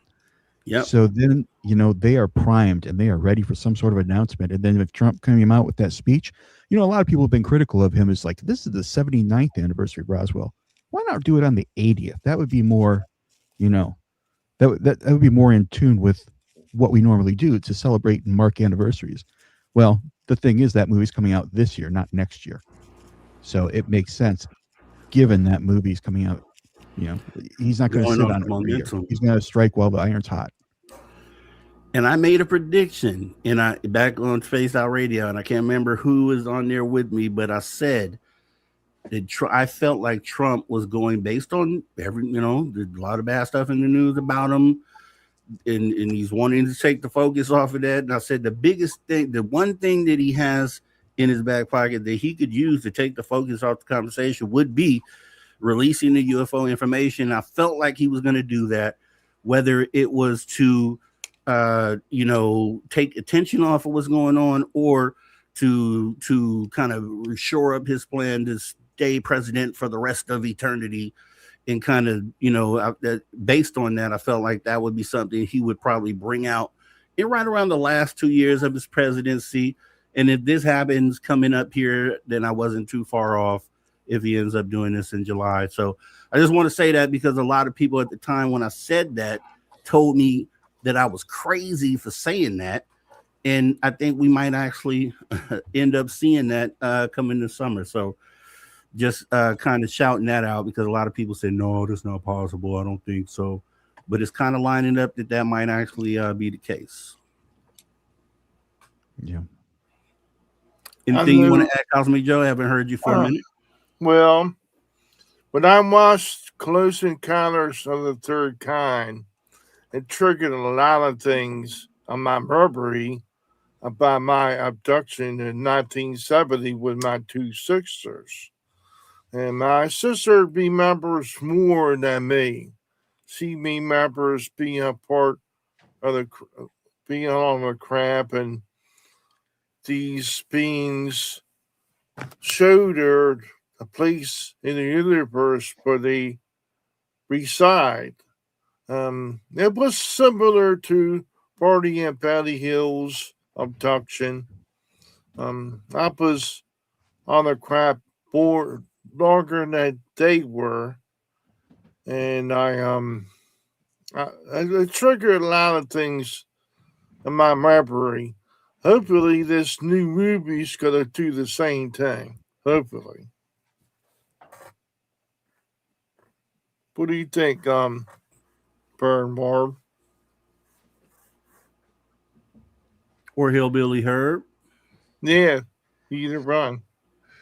Well, I think at the very least it might be a return of the old-fashioned summer blockbuster, and kind of interesting that, once again we have the confluence of Hollywood and ufology and government all potentially working in tandem. I don't know what to make of it all, but it's interesting. Definitely. And I was looking through the chat here, and I didn't realize that Woo Riders had a question for the panel. Yeah. And I'm going to go ahead and bring that up. Yeah. And we can start out with you, Hillbilly Herb. What do you think about this question? Woo Rider says, why does the phenomenon seem to follow conflict, in particular military conflict? What would you think about that, or your opinion?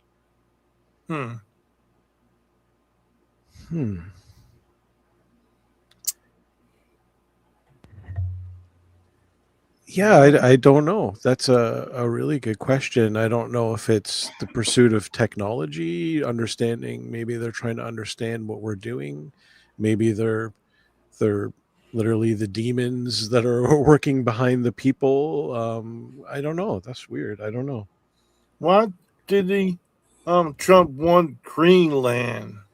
Because something is in Greenland that pertains to our past, and I think something is going to happen soon.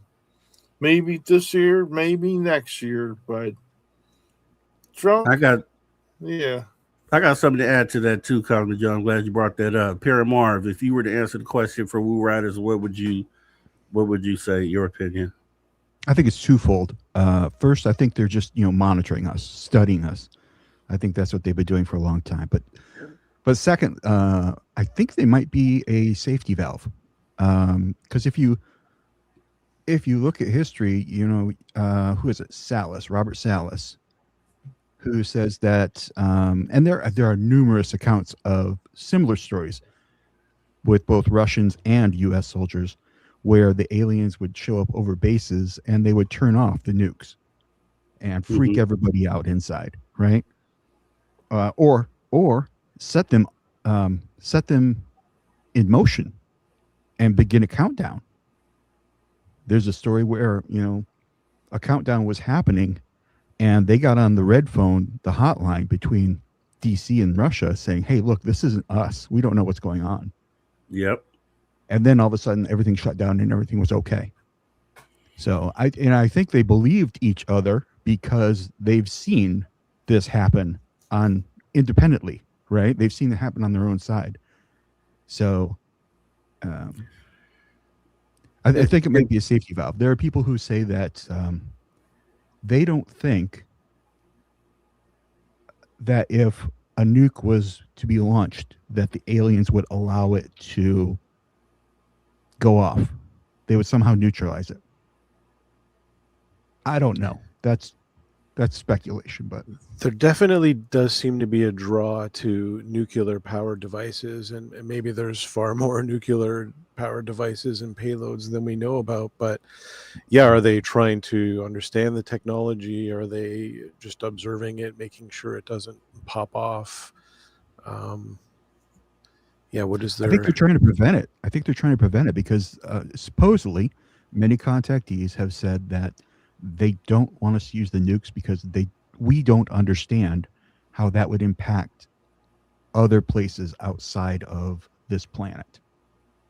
Yeah, it seems a crude action against the quantum space. Like, Yeah. you know, we think of our explosions as being crude weapons, but nuclear is crude at a whole different level because we don't know what kind of ripples and butterfly waves we're throwing out there.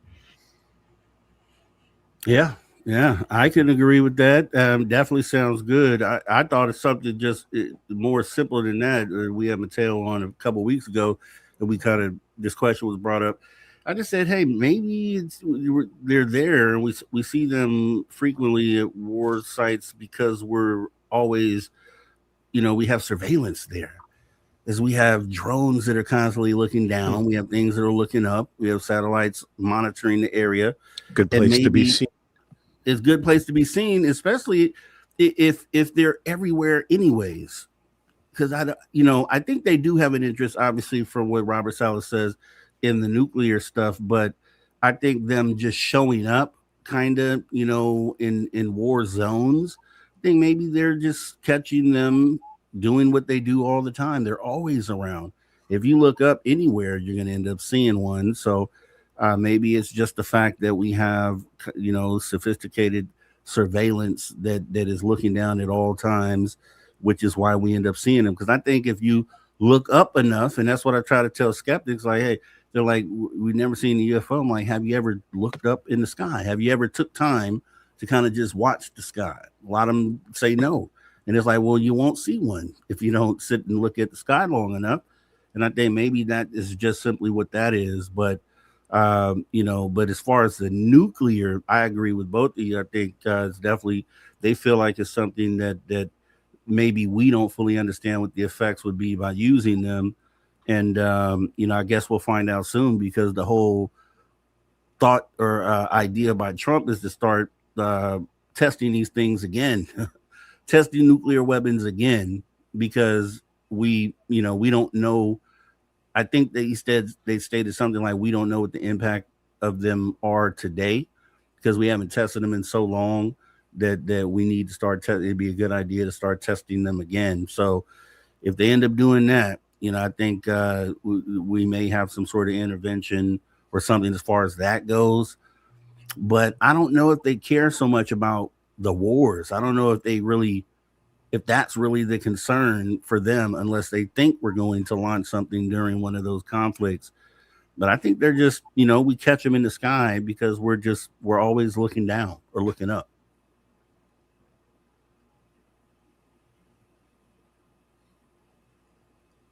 Yeah, you got to look to see them.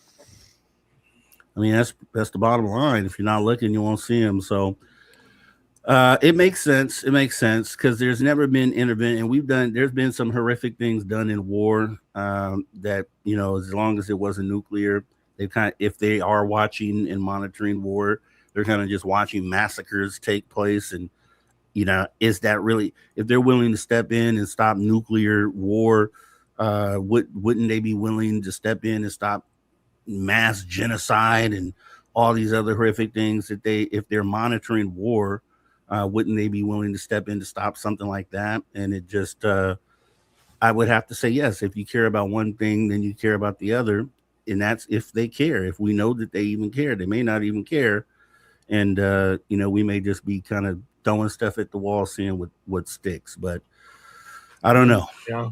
I really think they should implement the prime law.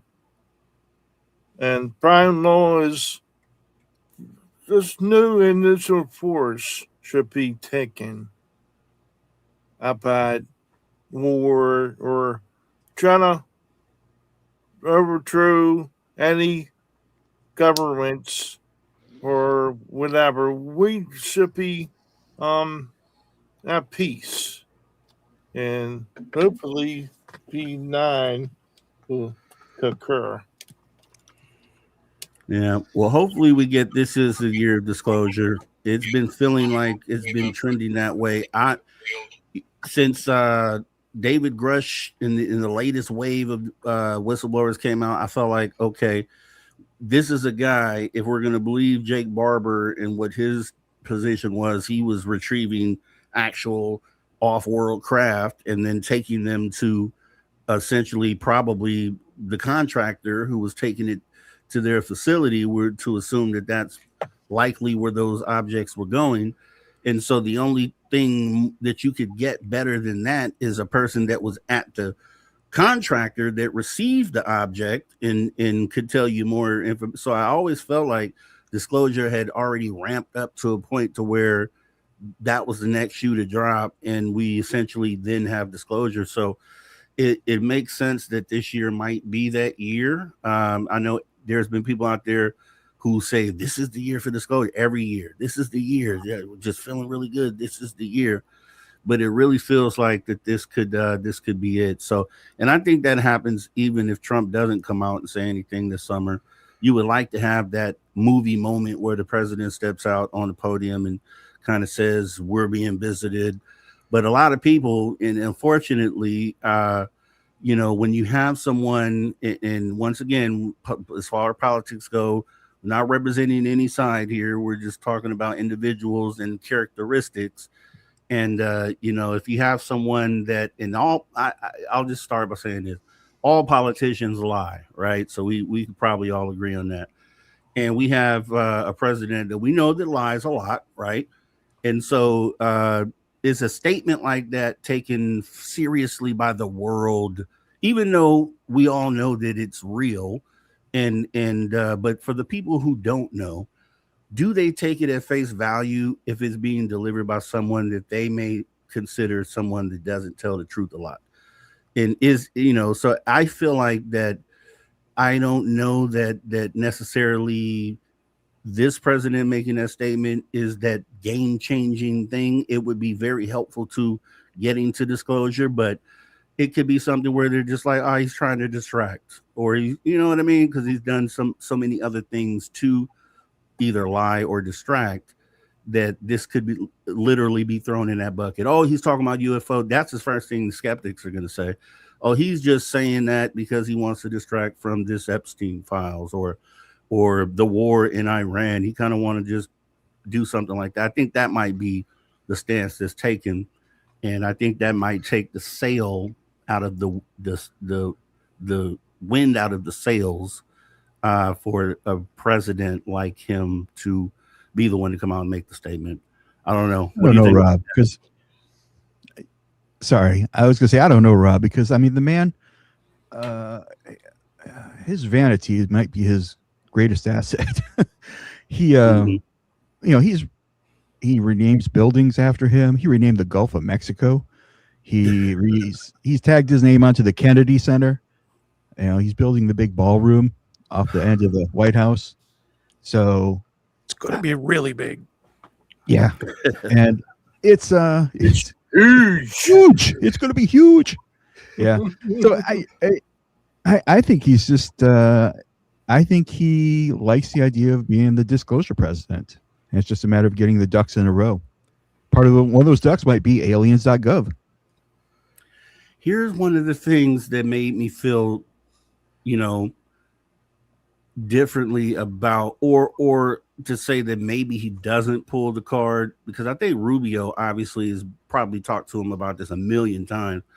But I was like, when we take a step back and we think about the reason why the secret hasn't come out as of yet, and it's because the people in power, the people who have power, don't want to relinquish power, which is why none of these other nations have come out and said this, because they don't want to give that up. They don't want to give the power that they have, because the moment that they say aliens are here, it's potentially something that can make things flip-flop and be unstable. And I think people that are power hungry are least likely to want to be the ones to kind of upset that balance. And that was the thing, when you look at it, and when you say that, you think of like dictators more specifically, like China, Russia, who have total control over their countries, North Korea, who in a moment of disclosure, if this was to be an earth shifting moment, they would probably shy away from being the ones to come out and disclose, because they don't want to lose the stranglehold that they have over their citizens. And when you look at that and you say, okay, yeah, that makes sense. That's pretty much what a lot of people feel like the reason why it won't come out. And so it's just another situation where we have a person in power here who kind of is treating the situation like a dictatorship, and also is starving for power, as well as is evident in a lot of things that we've seen. And so would that same person be willing to come out and make an announcement that would essentially maybe put him in a situation where he has to relinquish power?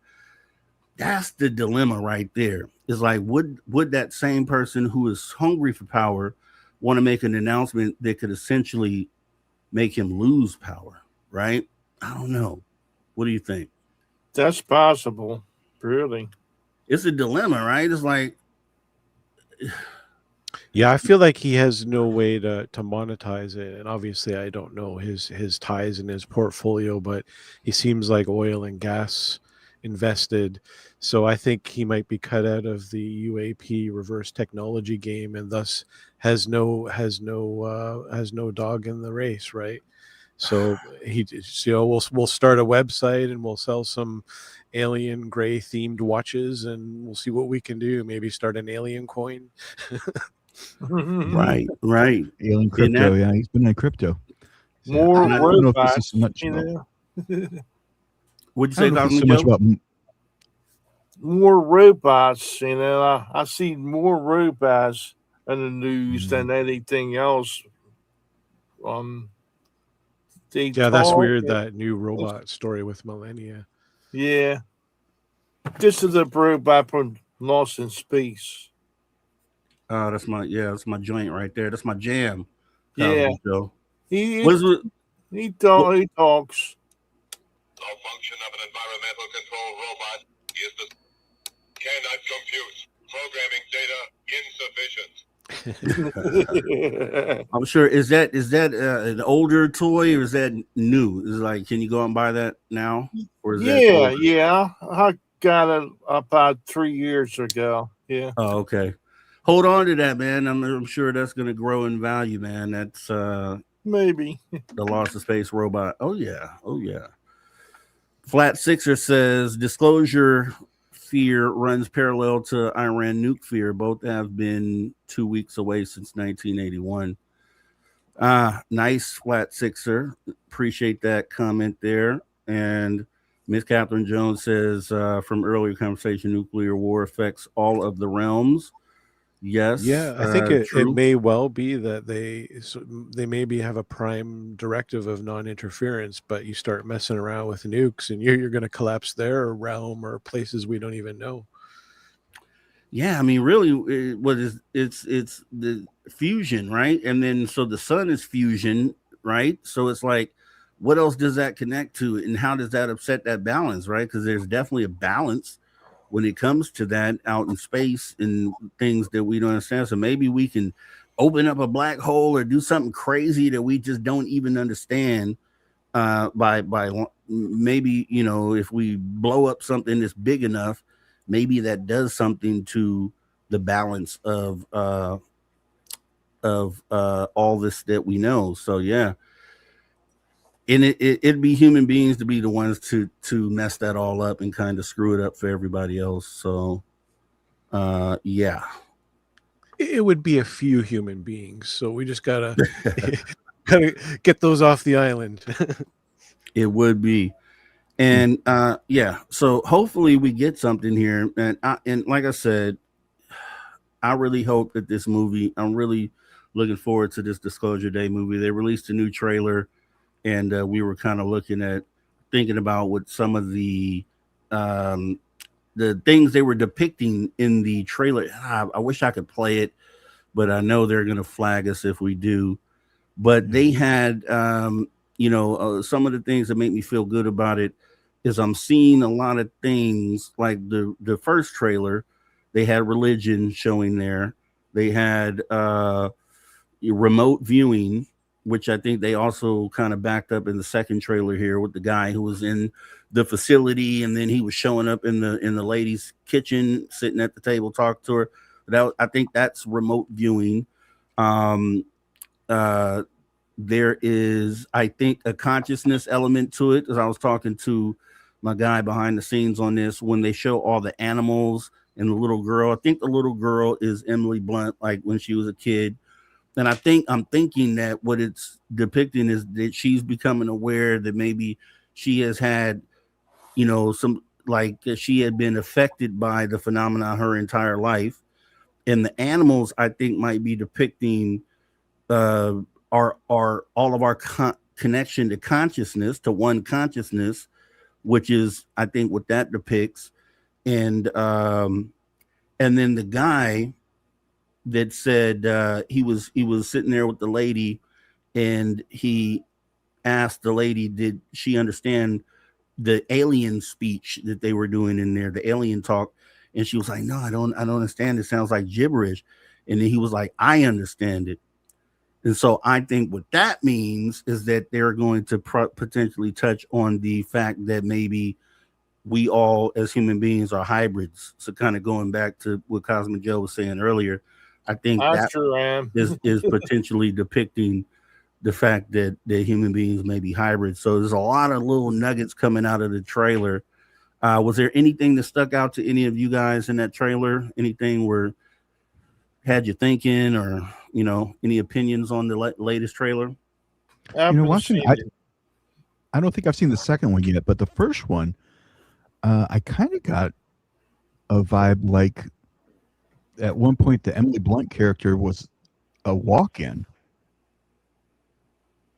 A walk-in? What do you mean by that? A walk-in where like a Christopher walk-in? that would be a really interesting movie. Right. But no, where like it's almost like a possession, where an outside entity comes in and occupies the vessel, the human body. So okay, well, I'm gonna do this because, and I'm doing this for you guys. If we get taken off air for a few minutes, it might be because we're gonna play this trailer. I'm just gonna do it because it's for you guys. That's the reason why, and I'm just gonna risk it like a biscuit, and we're gonna take a look just so we can get some opinion on it. Maybe we can stop it occasionally and get around it or something like that, but. Let me try to bring it up here. And to the good folks at YouTube, this should fall under fair use. So it should. Yeah, it should. Dude, come on. Hell, if anything, we're doing it for publicity. Universal Pictures, we're promoting, and we're adding what is that called? Analytical content to it. So let me bring this up here. Bring it up. We'll stay on screen with it because. All right, let's give it a shot. What did you steal? Secrets. The data they paid me to protect. Are they people?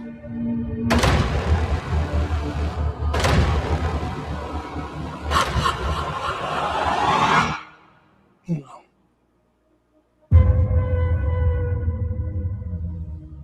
Good morning, Kansas City. Let's take a look at today. Today is today's.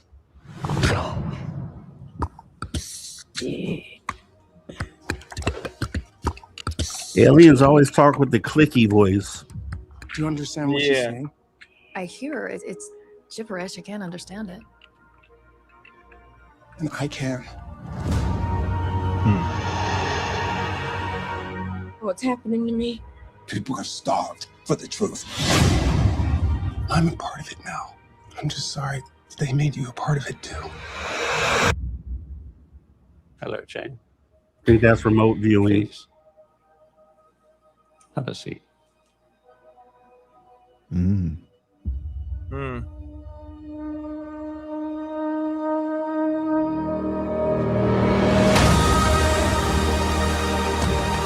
Whoa.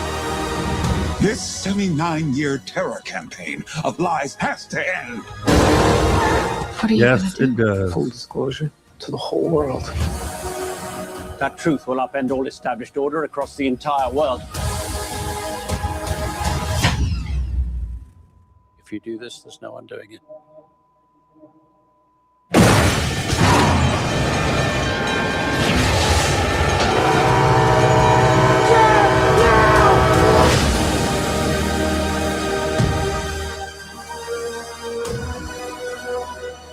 Why would they do this? When the time is right, everything will become clear.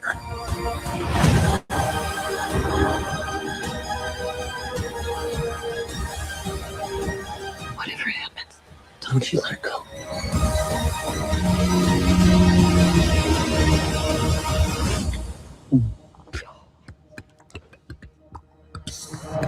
Wow. June 12th. Let's go. Let's go. So yeah.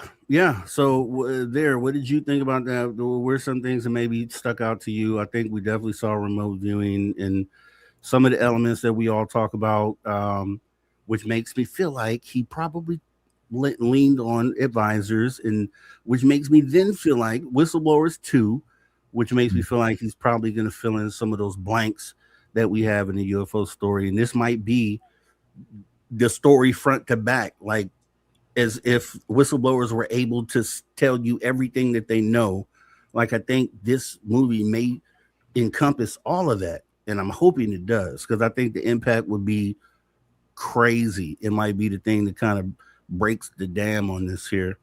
What were your thoughts of the trailer? Any of you guys can say what you want to say about it. Well, I studied remote viewing techniques to two DVDs, then Buchanan, and I learned a little bit, but I learned the most Science Bob did the thing on Space Op Radio, and I learned a lot there, more than them to my remote viewing DVDs. So my abilities rely on remote empathy, like reading people's feelings, not thoughts. That's what one of my abilities. Mm. Would you agree with what you saw in that trailer? Do you think when the guy was sitting in a chair in the kitchen, do you think that was depicting remote viewing? Because he was communicating essentially not even there. He was in a totally different place and was able to appear in that lady's kitchen, sitting at the table talking to her. Do you feel like that was depicting remote viewing? To me, not really, because I am cryptid interest, Jessica Jones. She's a remote viewer and learn a lot more about that too from her. So I didn't depict any of that in this movie to me anyway. But I think it's like psychic talk and being able to read people's minds and communicate without words. That's what I gather out of that movie. I got, and it's interesting you said that, because that's what I got on the clip where they were standing like face to face to each other. I thought that was a telepathy moment there. But what do you guys think, Pierre Marv and Hillbilly Herb? Go ahead, Herb. So from the start, I thought it was interesting that they were sort of presenting like a significant data theft which sort of brings me back to thinking about what's happening right now with all the missing, disappeared scientists and stuff like that. So, there's the data's out there. It's interesting how much this is going to parallel, I think, what's happening in the real story, but we just don't know how much is fiction and how much is reality. But the clickety click that Robbie mentioned, how that sort of comes up a lot in alien communication, and I was thinking of the Ridley Scott aliens. They did all the clickety click stuff. They sure did. Yeah. The xenomorphs. Yeah, we don't want those here. We don't want the xenomorphs. We don't want the xenomorphs, man. But that's the thing, and but we don't know what we're gonna get. And see, there's a lot of experiencers that say, "No, it's love and light, man. It's love and light, and nothing to fear, nothing to worry about at all." I don't know, man. I can't go off that. I haven't had an experience where I've seen an extraterrestrial. I'll start there. A lot of people have. I haven't, so I can't say whether they're here for good or for bad. I can just prepare for both, because I think that's the smart thing to do anyway. And I've talked about some people who have had these conversations or downloads from extraterrestrials, and my whole thing is, even if they did tell you it was love and light, they're here to help, there's something called deception. And are you being deceived? Are you being used as a conduit to kind of spread this misinformation to the rest of the world, to kind of keep our guard down? Like, no, they're here for love and light. You don't have to worry. They're good. Yeah. And then we find out that that's not the case, right? I'm worried about that too. Yeah, I'm very concerned about that. But I think Hillbilly Herb was saying that a lot of this is probably going to parallel a lot of these things that we're talking about. And I think it's gonna, if he did his homework and he really, and here's the other piece to it. The reason why I feel like he did is because he's witnessed, and I think he said in the latest interview that he saw all this stuff, the disclosure stuff, the 2017 Lou Elizondo coming out. So he's followed this just like we have, and he's seen the whistleblowers and the things that they've come out and said, and I think enough information has come out from the inside that this is going to make for an awesome movie. And that's why I think Disclosure Day is a perfect name for it, because I think his intent is to literally bring disclosure with this. Let me go around and get some last words from you guys. Oh, real quick, Rob. Yeah. To Herb's point, the data theft, when that guy said, I stole the data they paid me to protect, I immediately thought, oh, there's an Edward Snowden character. Nice. Yeah. So, and that's not that's or not Gary McKinnon. Hollywood. Yeah, McKinnon. Well, yeah. Well, he wasn't protecting data. He just went out and got he was lucky. digging. Yeah. He got high and then he went out looking. So. But yeah, that's not unusual for Hollywood to take something, a real life situation or circumstance, and change the names, change up the circumstances a little bit, and then repackage it and represent it. So that's where I think that Snowden character. I think that is a Snowden character, right? And then Rob, you were mentioning the remote viewing aspect of it. Something else hit me though. It could be. It almost looked like remote control, because at one point you see him kind of turn his hand, and the lady is turning her hand at the same way. And I thought, okay, maybe that's remote control, or maybe it's voice to skull, because he's clearly nowhere near her, right? And yet she's seeing him. They're interacting. So I think I'll be interested to see how they play that out, what the circumstances there.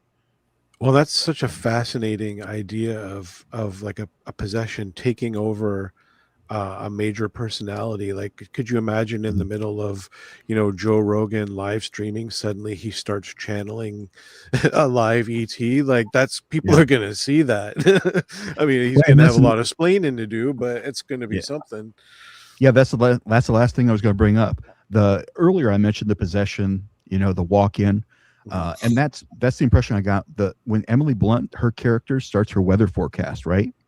And then all of a sudden she gets really wide-eyed and she's like lost. And then all of a sudden her voice changes and the clicking starts. And it's like it's not her. It's like somebody else in her body. Yep. Yes, That's where I sending was out a getting the walk-in broadcast. thing. They're Yeah. they're broadbanding a message. And see, I've always felt like, and I brought this up with the mass shooters, right? So you have the mass shooters out there Mhm. doing horrific things, and then you wonder, you like, how would, and you're usually younger, and you wonder, like, why would a person just decide to do this one day? They just up and do this. And I had a conversation with someone because we were talking about that very thing you're talking about, where they can maybe have the ability to step into you, almost like the Matrix, where the agent, the NPCs turn into agents, Right. and maybe these malevolent forces have the ability to kind of tap into you and commit horrific things like that, things that just don't make sense, right? And it's like, I had a thought about that. So maybe that's the thing, maybe they can do that. Maybe they can step into you and then, control you and make you do the things they want you to do. And maybe that's really a thing. And it may not even be that involved. It may just be a Manchurian candidate too. Right. Maybe these people have been programmed and, with a certain keyword, all of a sudden they're switched on and they do what they're programmed to do. Very, very interesting. It's definitely something to think about. And I hate bringing it up because it's obviously not a great thing, mass shooters, but I always try to make sense of why so many of them happen. And then like the mindset behind it. And I'm just, if you could link it to extraterrestrial presence, it maybe is something like that. Some forces outside of a person that cause them to do things like that. But well, to that point, Sirhan, he swears he has no recollection of doing anything in that hotel ballroom with Robert Kennedy. He has no idea that he shot anybody. It was like he just woke up and it happened. It had happened. Some other people say voices, something told me to do this, or something was controlling me, and you've heard that be the case. And usually people think of demonic possession in situations like that, and it could simply not be demon possession. It could be another type of possession. So that that's definitely probably a thing. And I always wondered when they say, aliens walk amongst us, do they physically walk amongst us and just appear as human beings, or do they walk amongst us and we're the conduit, we're the thing that we're their ability to walk amongst human beings because they can do that through us. That's been something that I've thought about as well. Yeah. I think a lot about us being able to communicate with them and each other at the same time. But I don't think everyone can handle it. There's going to be a lot of people that go crazy. Because all of us are mentally stable.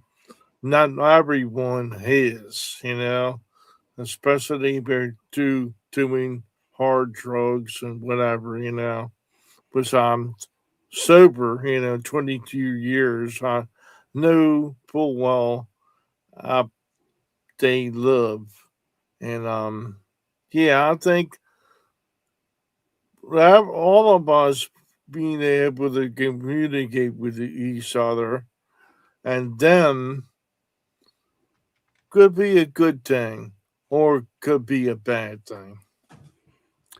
Right. You're absolutely correct. And we're going to go ahead and get ready to wrap this thing up. I think we had a great conversation here tonight, and we're going to go ahead and continue this on the next show.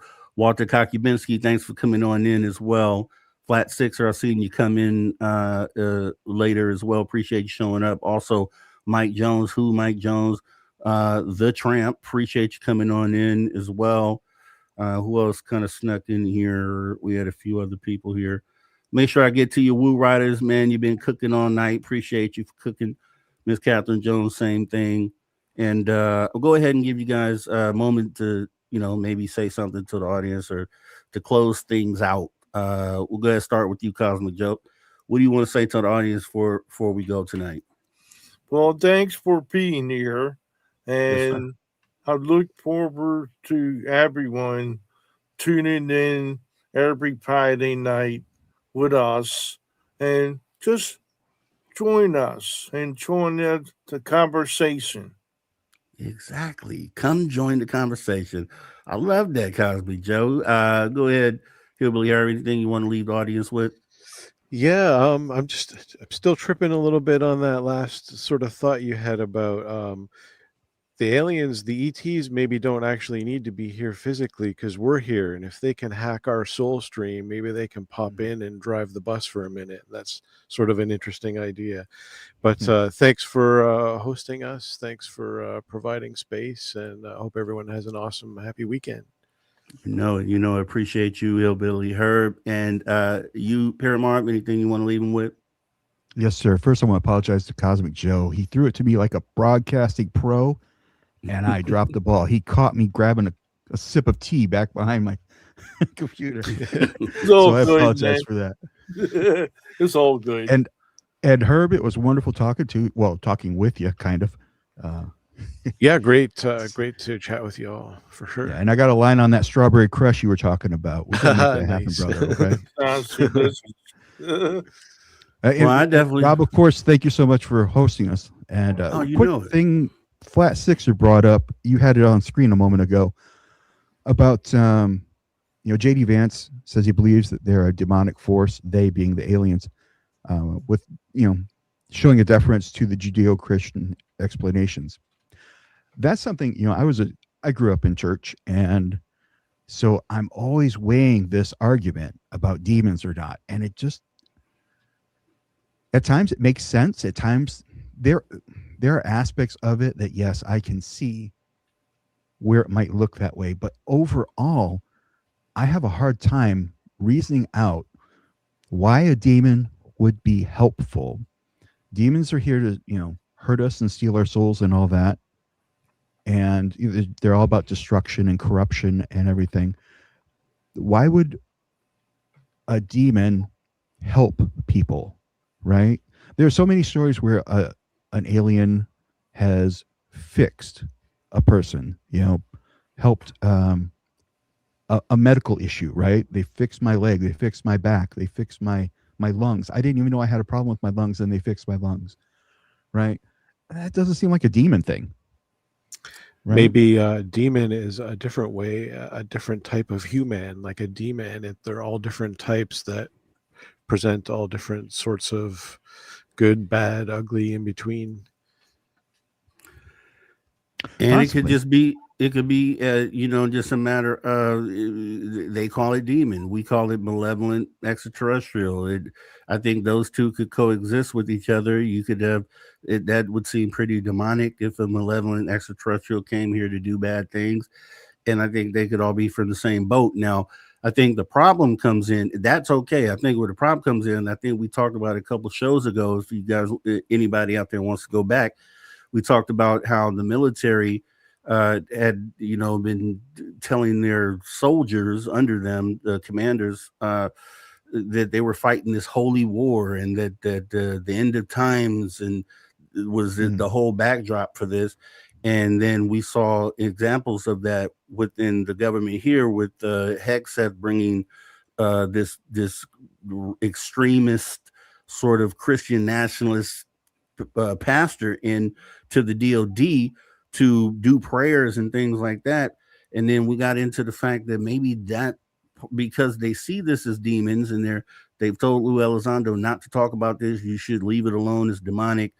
And then those are the same people that are probably the ones that hold the secret, because there'd be no reason for them to want to tell the public, because they see this as being demonic and they think you shouldn't give it any energy or any power. So that goes into a whole different thing. Yeah, go ahead. The Collins Elite. The Collins Elite out of the Collins Elite out of Fort Collins, Colorado, where there's like this military branch that they're just dead set that anything alien, it's all demonic. Yes. Okay. So, okay. Yeah. And I think the whole conversation was, we knew that there were certain individuals saying these things, because whistleblowers, Lou Elizondo, amongst others, have said that they've come across certain individuals back there in those back channels that have stopped them and said, this is demonic. But what we didn't realize is that this is actually widespread. There's a lot of people with those beliefs. And I guess that Collins elite that you're talking about is another example of that, in that our governments are just as extreme religious as some of these other countries are, and that we're just finding out about it.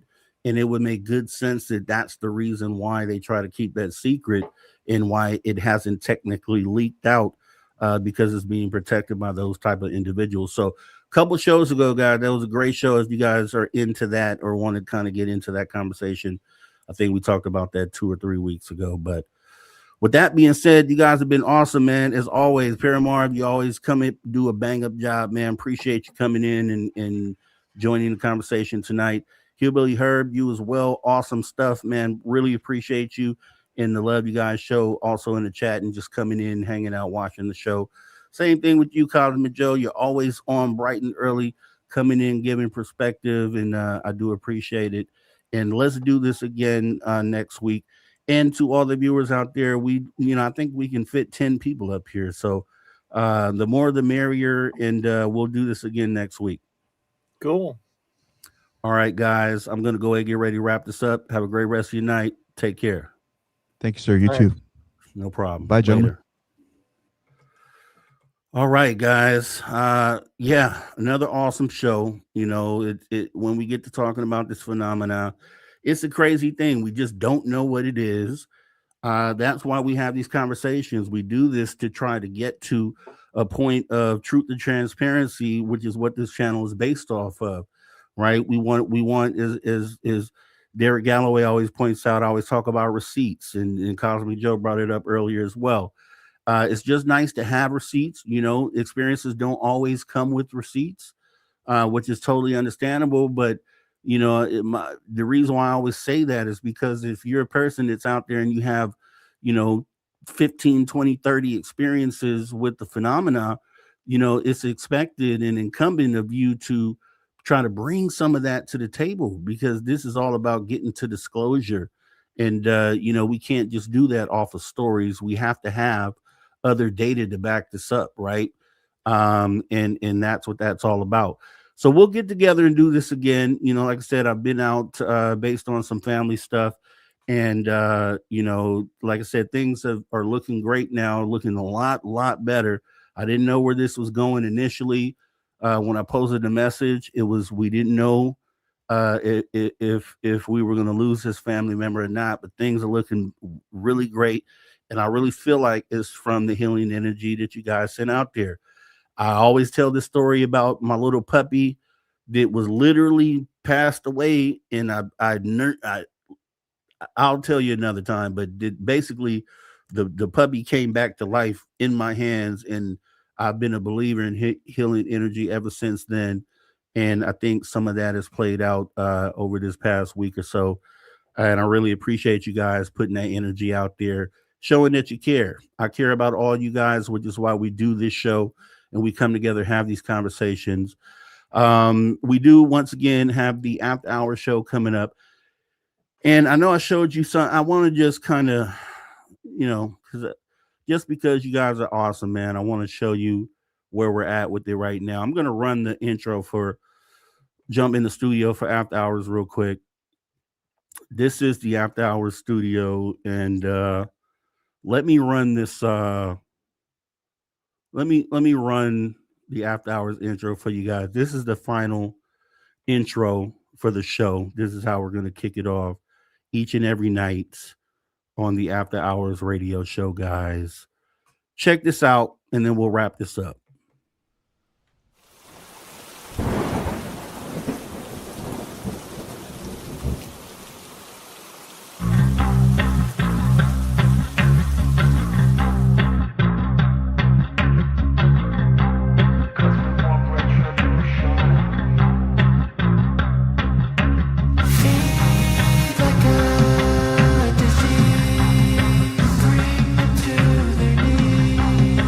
Take for